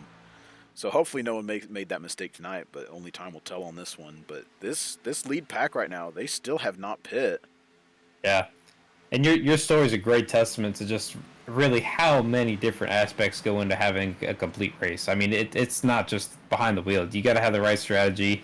In this kind of a race at Daytona, you got to have the right kind of help. It's such a multi-layered thing. and all of it has to come together for you to have a chance to win. Absolutely, and it really does help if you have someone who can either spot you or just be your crew chief for your team, kind of, and keep an eye on everybody, tell you what everyone else is doing, just run you through everything. And we've got little 2-3 car packs all throughout. A bigger, this is about 7 cars back here. We got Connor Rowe, Christian Antonio, and Thomas Torrey there. We haven't mentioned him tonight, but he's running third in this pack. They all pitted. They're trying to stay in it and go catch this lead pack and see if they can actually compete here. This lead pack's still yet to pit. No idea how this strategy is going to work for them, because in theory they should all be technically losing time now that everyone has probably fresh tires, full fuel tanks, and they're just running it out. The good thing about them is they've been super disciplined. Nobody's peaked out of line. They're all racing single file. They got about 8-10 cars this year, so I think it's helping them. I think we're going to see them here maybe in about 1 or 2 more laps. I do have a little bit of an ear in the radio. I think I may have heard that they might be coming next time, so let's keep an eye. Because, yeah, they are impressing me with how far they're actually running past everyone else. Because we had 3/4 of this field already get their pit stops done, and these guys are still out here running. And that is Matt Moglio leading that line, Aiden Lund second, Andrew Allen in third. Let's see here, we got Steven Jr. behind them. He's also using the wrong number. He's actually the 29, not the 8. And that's Brandon Meyer behind them. That's Nate Pollard, who I believe is a lap down now, who's hanging out right there. Ryan Robertson a lap down. 14 car, I believe that's Stroney. He's a lap down. So they're just trying to get as much as they can before they pit here, and they're still not pitting. Wow, that's pretty crazy. And the other thing, this could be a strategy play from the guys that pitted first. Maybe they, wanted to pit as soon as the window was open, get formed back up, and just kind of get the jump on that whole process. You know what I'm saying? That is definitely my move. If I can get a group of 3 or 4 guys who I can guarantee, like, guys, let's just jump in, we'll pit as soon as this window is open, we'll be good to the end, and then we can get formed up and run that entire run. That usually works out best for me. But you have to be in the right position once you get here to actually do it. And this lead pack, they've made the decision to just absolutely keep their foot in it and run as far as they can right now. Yeah, and you've kind of made, looks like they're coming right here. Little contact up front. Spun. He's gonna tap the wall. He's gonna get some damage there. He's definitely losing the draft on this one. He's gonna have some fixes. Looks like everyone else made it on pretty clean. Let's see how they do. We got people on track passing them. We'll see who inherits the lead here. Let's watch Aiden Lund stop. Yeah, Mowgli, if he takes just gas here, he might have a chance of hanging out with the back of this pack. The only advantage is that he had some things. He was at the front of the pack, but they can get formed back up here as they come out. We'll see if that damage affects him at all, or if he's able to stick in the front. Mowgli is about a second back from all of them rolling off here. He's not going to catch this draft. That is unfortunate for him. A tough break. Yeah. Hopefully he submits that. Tries to get something back out of it. Yeah, that was a rough ending. And it looks like Aiden Lund's going to lead him off of pit road here. And let's see how they get collected here and start running. Looks like Steven Jr. will be behind him and Andrew Allen. This is what we've talked about. Let's see if he can catch him. Might lose him. We have a pack hauling down behind him now. Led by Connor Rowe. One is still the leader, Junior second. So they have a 3-car pack right now, but they have a lot of people bearing down on them. About 4 seconds back, that second pack is, and they are eating into that. And that second pack, it's there's a certain, especially in the Cup cars, I'm not exactly sure about the Xfinity cars. There's a certain number of cars that's optimal, but these guys have a big enough pack, and the 3 cars are not going to be enough to hold these guys off, I don't think. Oh, definitely not. I mean, they have a massive pack that's coming, and so they need to just get their 3 cars formed up and going. I think Andrew Allen might be trying to pick up Meyer. It might not have worked. Maybe. Meyer I think he's going to get with them. Yep, he's going to. They need to get formed up, and they need to haul. They need to get their absolute max speed going, because Connor Rowe leading this second pack, they are coming. And they're going to fight this one. They have that's 8 it's too late. They're almost there. It's about to be too late. And they're having to get around Ryan Robertson, who's a lap down car here. And this is going to be advantageous for the second pack too, because these guys, they had to break up to get around, and they're going to be able to get off this draft. Robertson's not going to be as slow when they catch him, because he's getting drafted right now. They're there. They're back in this thing. Oh yeah, just like that. Hauling. Now, what'll depend here is we'll see who stays committed, goes up high, who falls into line. We'll see how these Connor's lines gonna go stack high. up. Let's see here. There he Let's get goes. back to him. Yep, Connor up high. Looks like most of this line's coming with him. Connor Rowe, Christian Antonio, Thomas Torrey. Here they come. They are hauling, and it looks like right behind him, that's the 43 of Josh Cole. He's gonna. Looks like he maybe sniffing middle. Nope, he's gonna stay dedicated outside. That was my pick. Here he's coming right at the end of the race. Connor Hopefully we'll Rowe, see if it works out. They are now side by side back at Daytona. So wild pit strategy from Aiden Lunn and the group, but it managed to work out for them. They're still here competing for the win. Yeah, I mean, even though they're getting, looks like they might possibly get passed by the south side lane right here. They're holding strong on the bottom. I mean, these lanes are pretty evened out. Connor can drop down if he wants. He might stay committed to that outside line. He's been moving that group. That's a testament to how well everyone got on and off pit road. We saw two little bit different strategies there, but they all, for the most part, ended up right back together. Outside. Oh, this inside line's getting abandoned. That is unfortunate. There's a lap car approaching. They're approaching a lap car as well. We'll see how they are able to balance that. I mean, this is just strategy calls right here. You got to just choose your lane and go for it. And look at this bottom line pulling up ahead from that lapper, and he's going to try to take it. Big stack up here. Let's see if they're able to make it through. Might be 4 wide here for a second. Oh yeah, 4 wide through it. Oh, Thomas Torrey getting loose a little bit. They saved it. We are all still straight. We are good. Aiden Lunn still leading the inside line. Steven Jr. moved in front of Connor Rowe. He is now leading the outside lane. Josh Cole, third that outside lane. Christian Antonio moved inside. I mean, this is just, this is Daytona Prime right here. This is what you want to see. Yeah, that was Christian Antonio and Thomas Torrey both trying to make a move at the same time around the lap car. Ended up in a 4-wide situation. Obviously, it didn't affect him too much. Tom lost a couple spots, but he's still in the pack, so I'm sure he'll take that. Lucan in the wall. It's making a little bit of a stack up right here. Yep, looks like everyone will get past him. Fourth in the outside lane. He won this race last season for the Sprocket opener. Let's see if he can turn 2-time into 3-time tonight. We've only got 15 to go there, Nate. Yep, it's coming down to it. They're coming down to it. And based on the trends, we'll probably have another caution here. So we just got to keep an eye out for that. But so far, this has been fantastic racing up front. A lot of movement, a lot of controlling lines. And as much as I love Aiden, he does not have a lot of experience leading at these kind of places. So I'm going to be interested to see how well he can make certain blocks and how well he can make certain moves. Oh, Connor Rowe's getting spun.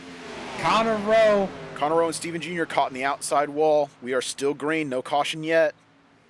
We are mostly single file. Josh Cole stuck on the outside for these leaders. Aiden Lund still leading. Andrew Allen pushing him. Christian Antonio. Let's see. Yeah. They are cold. Oh, man. Connor Rowe and Steven Jr. just both, into the outside wall. Lost the draft on that one.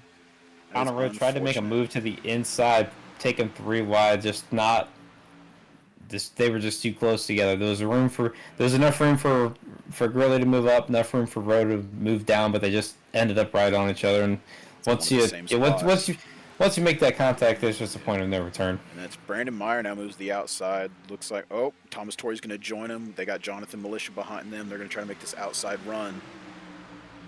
On the inside, it's still Aiden Lund and Andrew Allen, Christian Antonio, and Robert Riskello, who's been consistently up there in the top 10.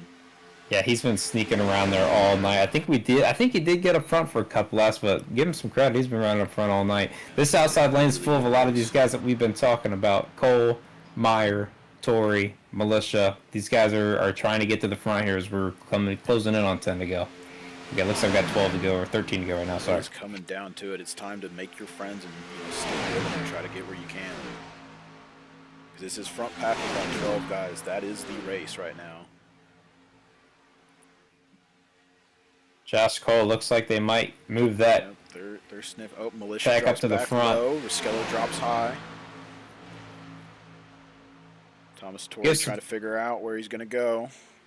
Give some credit to your teammate Aiden Lund. He is hanging in there through all this madness. This lead right now. He's holding on to it, and some aggressive pushes outside. They are getting rolling. Josh Cole will lead that lap as we go 11 to go. And Ryan Robertson's still chilling out there out back. We'll see if he actually ends up helping anybody or if he just wants to hang out. Yeah, he's a couple laps down, so he's really doesn't have much to race for right now. So you know, he's going to help his friends out here. So we'll see if that has any impact on the end of this thing. We'll see who his It looks friends like are. he's got speed. So he's available to help. We'll see who he helps right here behind Robert Riskello at the moment. Yep, and that inside line fought back. They're now taking the lead a little bit. Aiden Lunn, Andrew Allen, Christian Antonio, Jimmy Inslee hanging out fourth in that line. He's been up front a little bit. He led a couple of laps. He's still in this thing. Jonathan Militia back there.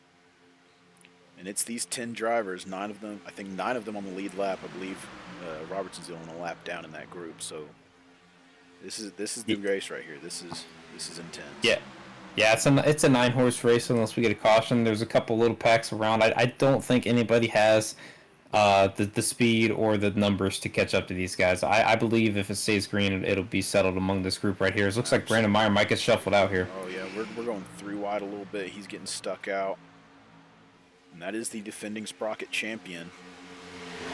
He's falling back in. Josh Cole still leading that outside lane. Thomas Torrey pushing him 2-time, trying to make it 3-time. Aiden Lund searching for his first win. And he has a commanding lead on that bottom lane. Andrew Allen pushing him. It might be worth noting, I know that the 3 and the 43 are not teammates. 3 and the 43 not teammates, but I think they're a little bit of in an agreement for this one. So we'll see if they continue to work together. They might have a handshake deal going on between them. Yeah. Looks like they might be able to push to the front right here. Josh has been trying to get that outside rolling, but Aiden Lund rock solid on the bottom with Andrew Allen pushing him. Tom caught the wall a little bit. He lost some draft. Riskello's going inside of him. Tom's going to get shuffled back. Brandon Meyer starting to make some moves. He's still hanging out. Devin Lucan got back in this race. I was going to say we got one more player in this now. Devin Lucan's back in the pack. Yep. I mean, this is going to be a nail-biter, I think. Unless we get a caution here to shuffle it up and go through. We have 3 green-white checkered chances. Whoa! Big push on the inside. Aiden manages to save it, stay out front. Josh might end up stacking him up. Advantage of that. Oh, man. I mean, 9 to go. This is going to get intense here, and I think this is only the beginning. Once we get into 2 to go, it's gonna really heat up. These we do have trying to figure out who their friends are and run. Just to update on Conor and all those guys. They do have a pack for them. They're 15 seconds off. It's not going to happen in these last 9 laps. You're not going to catch these guys. Even though they are side by side with these 5-6 car lines, they're going too fast to be caught right now. And I do see Pringle in my chat. That's another teammate, Fortson Poston for Whiskey Business Motorsport there. He's saying, let's go 13. He's still got that commanding lead. And they haven't really, the guys on the outside are the ones that have to make all the moves. These guys have just been staying rock solid, pushing each other, staying in line, working out for them right now. The top line's really split up at the moment. What I am interested in is Andrew Allen has been pushing Aiden this whole time. Andrew Allen is a guy who's willing to make the move for the win. So we'll see if he decides to maybe put a bumper to him, try to get around him somehow, maybe take a run. We'll see as we come into the closing laps here. We are right now. Looks like that might happen right now. Yep, Andrew Allen going high with Christian Antonio. Aiden Lund getting hung out to dry down low. Andrew Allen now leading this race for the first time. Jimmy Inslee, Jonathan Militia are going to form up on the inside. They're going to try to take it back to him. I was just about to mention before they made that move, I'm pretty sure he's got a teammate behind him, so we'll see if they make the move together, and that's exactly what they did, but now it looks like they might. Do. Yeah. Oh, no! Oh, Aiden got turned. Big wreck. Caution. Right there. Oh, man. Most people in that front pack are right there. All right, let's go into a transition here. Let me try to find that one. Find it good. Engines roaring, winds are soaring. On this track, no time for ignoring. Racing forward, feel the thrill. Chasing dreams, can't get my fill. All right. Take a second look at that. Yeah, that looks like Tom on the inside. Let's play it here. So he shoots the middle. Robert Riskello's hanging out right down the outside, and Robert Riskello goes to go through the trial and just catches him.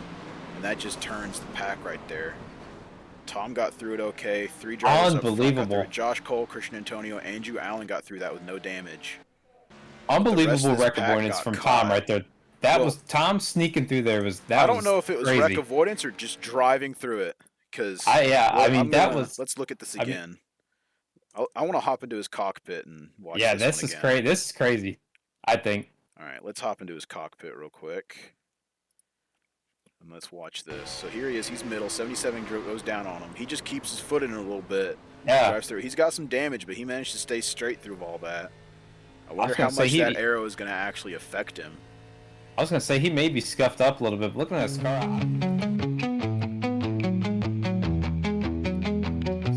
you're not taking the gamble. You're staying out. But I don't know. I think he got through there pretty well. Crazy wreck. So 6 laps to go now, waiting behind the pace car. So we'll see if some of these leaders pit, try to take some gas, some tires. We'll see. This second pack got saved by this caution. They're going to be able to get back in it. Wonder how many of them might take some tires or some gas. And Aiden Lunn is now DMing me, probably saying he got, yep. He's real upset. He got absolutely wrecked in that one. That was just very unfortunate. And that's kind of Whiskey Business Motorsport luck so far at Daytona this week. And we have Thomas Torrey pitting, Devin Lucan, Jonathan Militia, Nate Pollard, and someone else who's a lap down, I believe. Oh, no, that's Jimmy Inslee. So they're going to pit, probably take some fresh tires, try to repair a little bit of damage.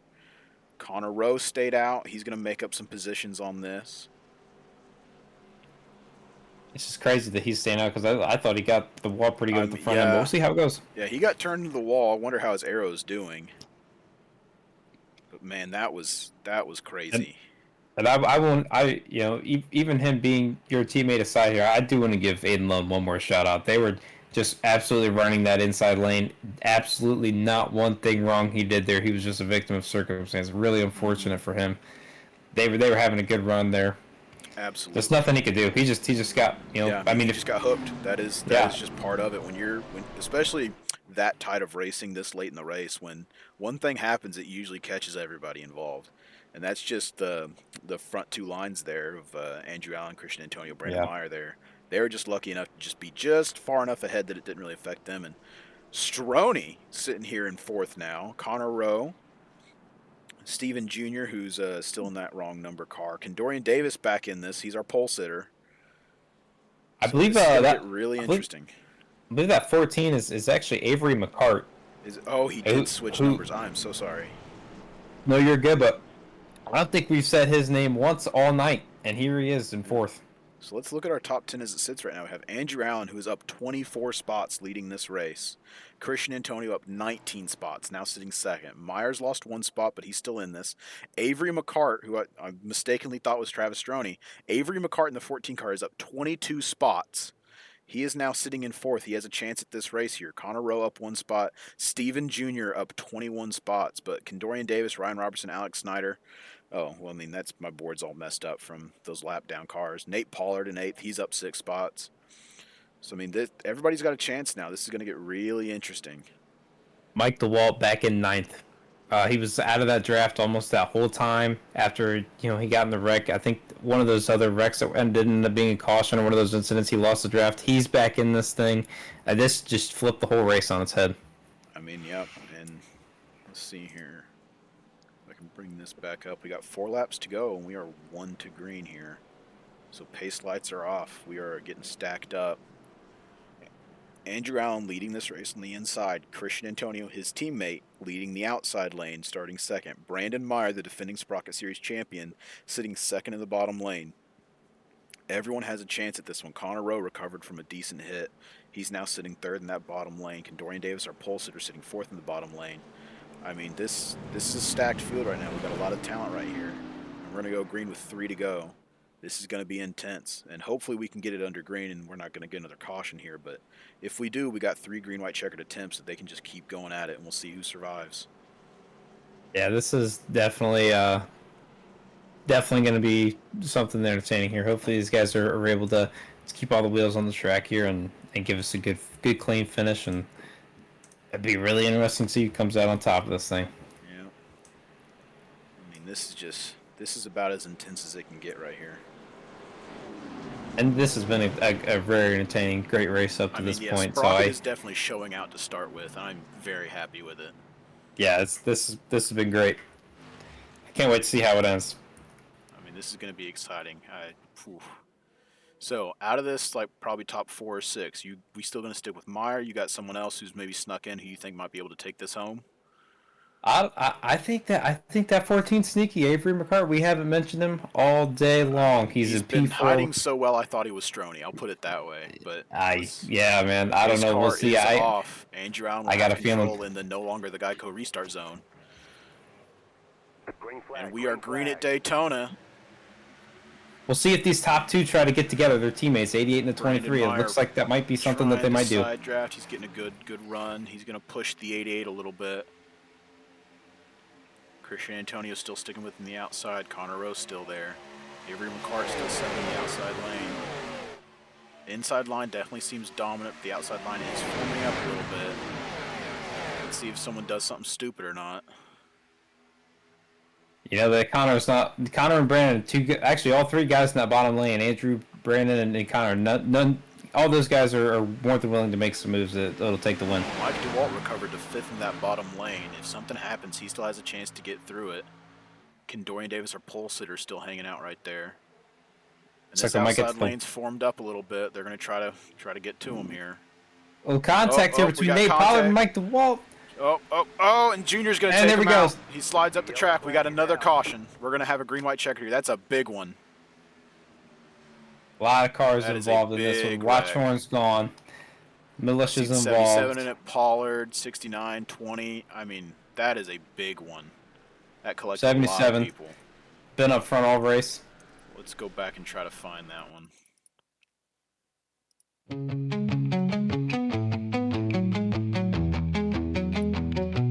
Engines roaring, winds are soaring. On this track, no time for ignoring. Racing forward, feel the thrill. Chasing dreams can... We'll follow him. So you see he just kind of taps right there. Yeah, he's dressed up just a hair. So racing. He's on Condorian. He taps Pollard a little bit. He taps Junior. Junior comes back up the track, catches a couple of people. Militia with massive hit there.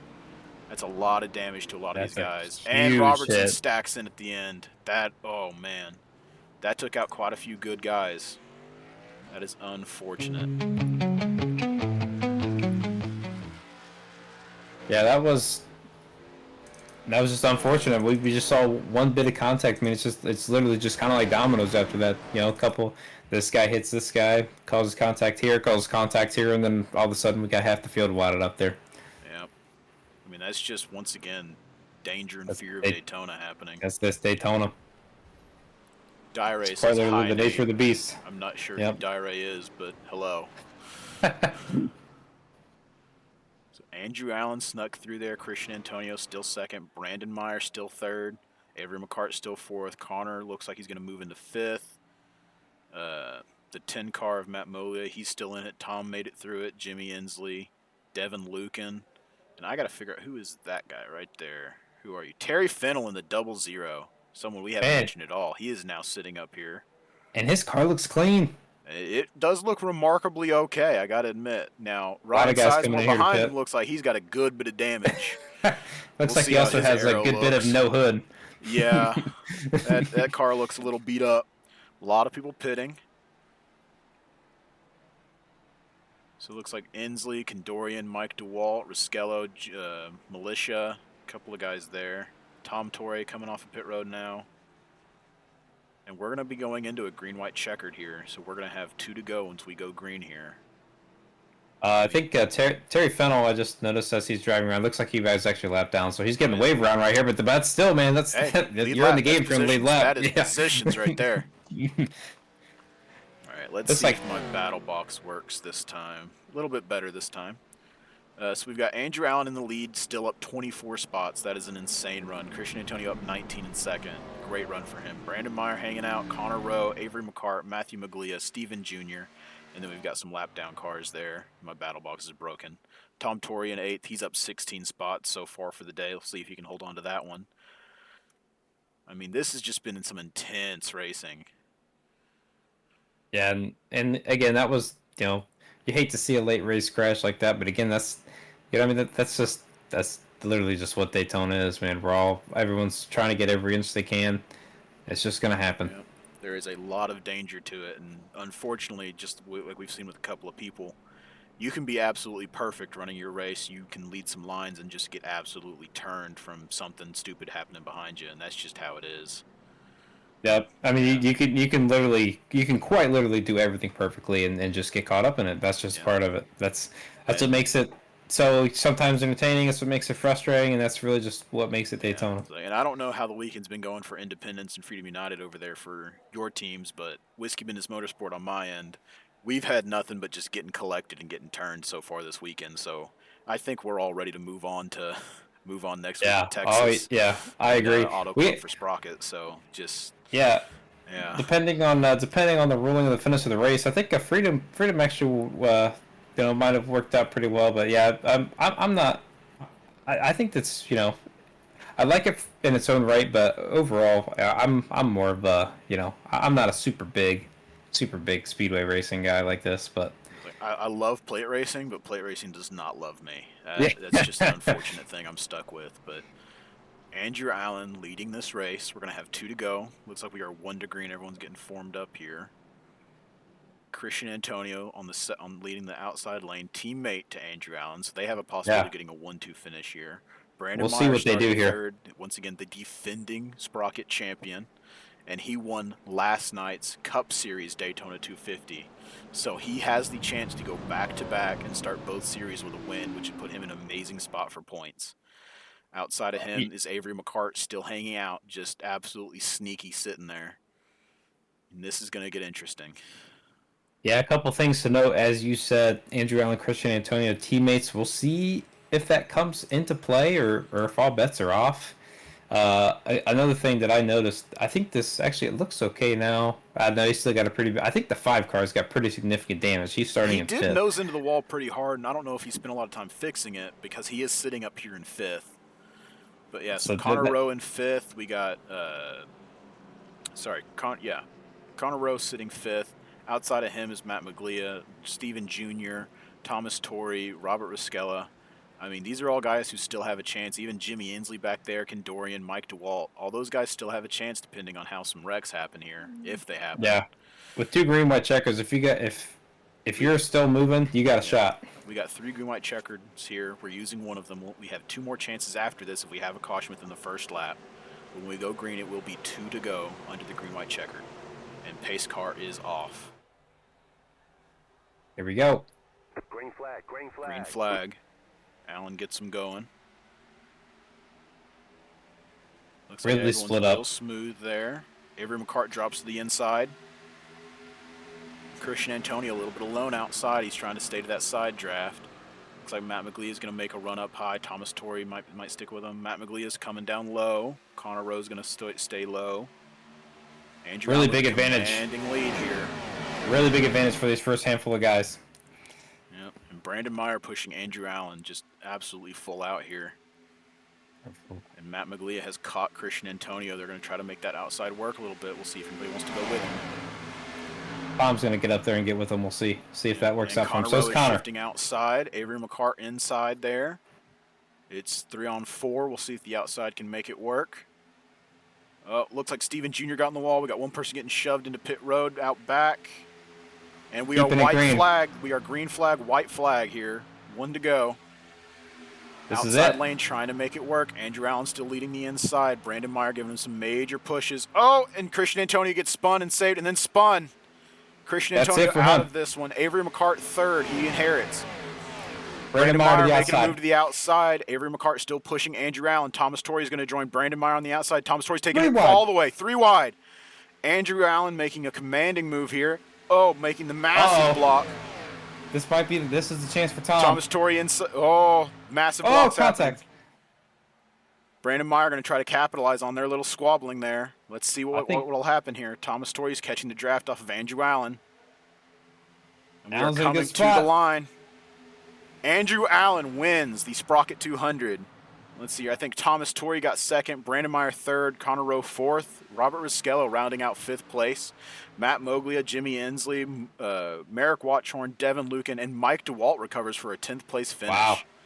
That was some great racing right there at the end. That was fantastic. That was amazing. Great show. And I got to give props to Andrew Allen. He held on to that one. Thomas Torrey made some great moves to recover up to 2nd place in that. Brandon Myard stayed firm the entire race, managed to get third out of it. Connor Rowe had a great recovery. Mike DeWalt had great recovery. I mean, that was just fantastic racing. Speaking of recovers, did we not see Robert Riskello through the grass a couple cautions ago? P5 on the board right there. Yeah, he got spun a little bit, but with these cautions, he managed to move back up there. I mean, And that was fantastic racing. You and I talked about it a little bit ago, too. Where do you want to be on the last lap, first or second? We both said first. Where was Andrew Allen at that whole time? P1. Yep. Worked out for him. He was able to hold those lines and get those blocks, and now he's doing his victory donuts here. So he's going to be in a really good spot for points going through the rest of this season here. He's got himself a good lead now. Congratulations, Andrew Allen. Absolutely.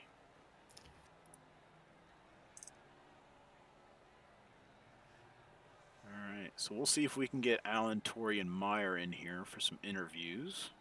Looks like Meyer might be keyed up, ready to go. Do we want to get him in here? Yeah, go ahead and drag him in here. All right. Thomas Torrey's waiting. Brandon Meyer, hey, you got a copy? I have a copy. Hey, man. So you managed to finish third place in that race after absolutely sticking with it throughout the entire race. We were constantly saying your name. You were constantly up front. Do you think you had any special strategy or just anything that's special that helped you out or just stick with it? I mean, tell us about your race so far. Last minute decision to run it tonight. Wasn't going to run the first season. And then I'm like, you know what? Fuck it. I got a championship to defend, so we'll go see what we can do. I got stuck back in the back there like mid-race, and I was actually nervous about getting involved in a big wreck. And coming down to, which we got like, 10 to go. Found myself back up in the front, and towards the end there, I'm like, oh, I got front end damage. We'll see what we can salvage here, and we were able to salvage a P3, so I'm happy with that. Yeah, and of course you won last night's Daytona 250 in the Cup Series. You come in here tonight, you have a commanding race, you led quite a few laps, you were always staying up front, and then you managed P3 at the end. So you're in a good spot in points for both series so far. How are you feeling? Feeling very good. A lot of good momentum here on me to know what's coming here in a few weeks, knowing I'm going to miss roughly 2 months. Could be less, could be more, we don't know yet. So I want to show my face up here and say that I can do this stuff even when I'm feeling hurting a lot. So we'll take this, we'll move forward, we'll go on to next week. I don't know where this series runs next week, but we'll see if we're going to run it. I'm not sure yet. Yeah, Auto Club, I believe. We can check the schedule here. Yep. Auto Club Speedway, yep, next week for the Sprocket Series. So, yeah, you definitely are showing that you're competitive, showing you can get it done. So, congratulations, man. I'm going to move you out, and we're going to bring in our second place, Thomas Torrey. Tom, you got a copy? Yeah, I do. So, you were a bit of a lurker through that one. Didn't qualify super hot, sort of stayed mid-pack toward the back. But there at the end, you made your way all the way to the front, and you made some massive moves there on that last lap to secure P2. How you feeling? I feel pretty good, especially how the night went. I was able to stay out of the madness for the most part and be mostly a spectator. Got caught in there making a lane, third lane there with Rosello. Yeah, we got that one on our stream. You definitely just drove through that one and managed to will your way through it. Yeah, like I can't believe crazy, I man. straight through that. And then the accident following that, shit was happening around me, but me and Rosello already talked about it. It's just a racing deal. It wasn't anything. I wasn't trying to take him out. He wasn't trying to close me out there. Just kind of, in the wrong place at the wrong time. And yeah, so I'm responsible for one of them big boys tonight. But yeah, happy to take home second place. Feels good. It was like no matter what you got caught in, you came out of it P2, put you in a good points position. You were so close to getting 3-time on your title, but you got to stick with 2-time for now. For now. Yeah, for now. And I will, while you're here, go ahead and plug Monday nights, 8 p.m., Thomas Torrey at twitchtv.x/xhorseboatx. He is our main broadcaster for the Gears Cup Series. Yep. Go check him out Monday. This upcoming Monday, we are at Texas Motor Speedway for the Cup Series. It's going to be a good one, so go check him out. Go give him a follow. Make sure you watch the race, and we'll be back next week for another race as well. But right now, Tom, I'm going to send you out. We're going to bring in our race winner, Andrew Allen. Hey, Andrew Allen, how you feeling, buddy? Pretty damn good. I would sure hope so. So you were kind of a little bit of a lurker through that race. You started way in the back, managed to make up, I believe it was 24 spots. Yeah, 24 spots from the start.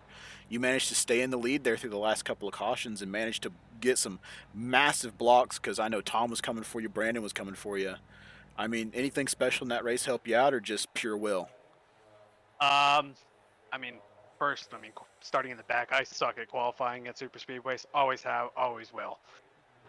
That being said, that gives me an advantage to watch out for the wrecks in front of me and all that, avoid all them, make my way through the field. It helped having two teammates in the field. Unfortunately, one got wrecked out early, and my teammate Christian, he was there with me at the end, and then he just got turned, but he was helping me get up there. If it wasn't for them and Brandon pushing me from behind, I wouldn't have been able to stay up there that long. Yeah, so you grab a win here in the Sprocket opener. Next week we're going into Auto Club. Are you feeling good about the rest of the season, or you hopeful you can do more? Is this maybe a one-time thing for you? What are you thinking? I think I have some things in store for the rest of the season. There's some tracks that I've been running at a lot recently that I am expected to at least be in the top 10, if not push for a win. So I don't think this is a one-off thing. I've been spending a lot of the off season getting better and learning some more racecraft to be able to be faster and whatnot. That's great to hear, and it's good that Fast Living Motorsport got a win under their belt from you there. So it was a fantastic race from you. Anybody you want to shout out? Teammates Christian, Davian, and just the whole Fast Living crew. And got a good group of guys behind me, helping each week and all that. And then my wife for putting up with my crap each week. All right, well, that was a fantastic race from you. Congratulations on the win, man. I'm going to send you out, and we're going to close out here. Thank you, man. Appreciate it, guys. Good job. All right, so that's it for us from this Sprocket broadcast. I'll bring up the schedule once more. So, our 2025 Xfinity schedule for Season 1 of the Sprocket Series. We just finished Daytona, had an amazing race here. Next week, 8 p.m. Tuesday. That's March 11th. We are going to Auto Club Speedway. It'll be right here on twitch.tv/Basepuppy. Come on back and watch us. It should be another good one. Hopefully Alex Tilley will be in the booth with me. So far he should be. If not, I'll be getting somebody. But it was a fantastic race. Thank you everybody for watching in. Tilley, any final words?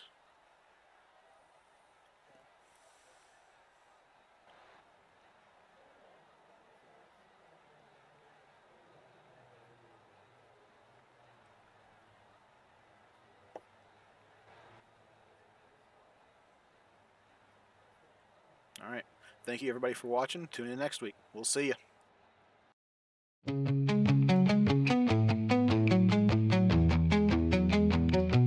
Engines roaring, winds are soaring. On this track, no time for ignoring. Racing forward, feel the thrill.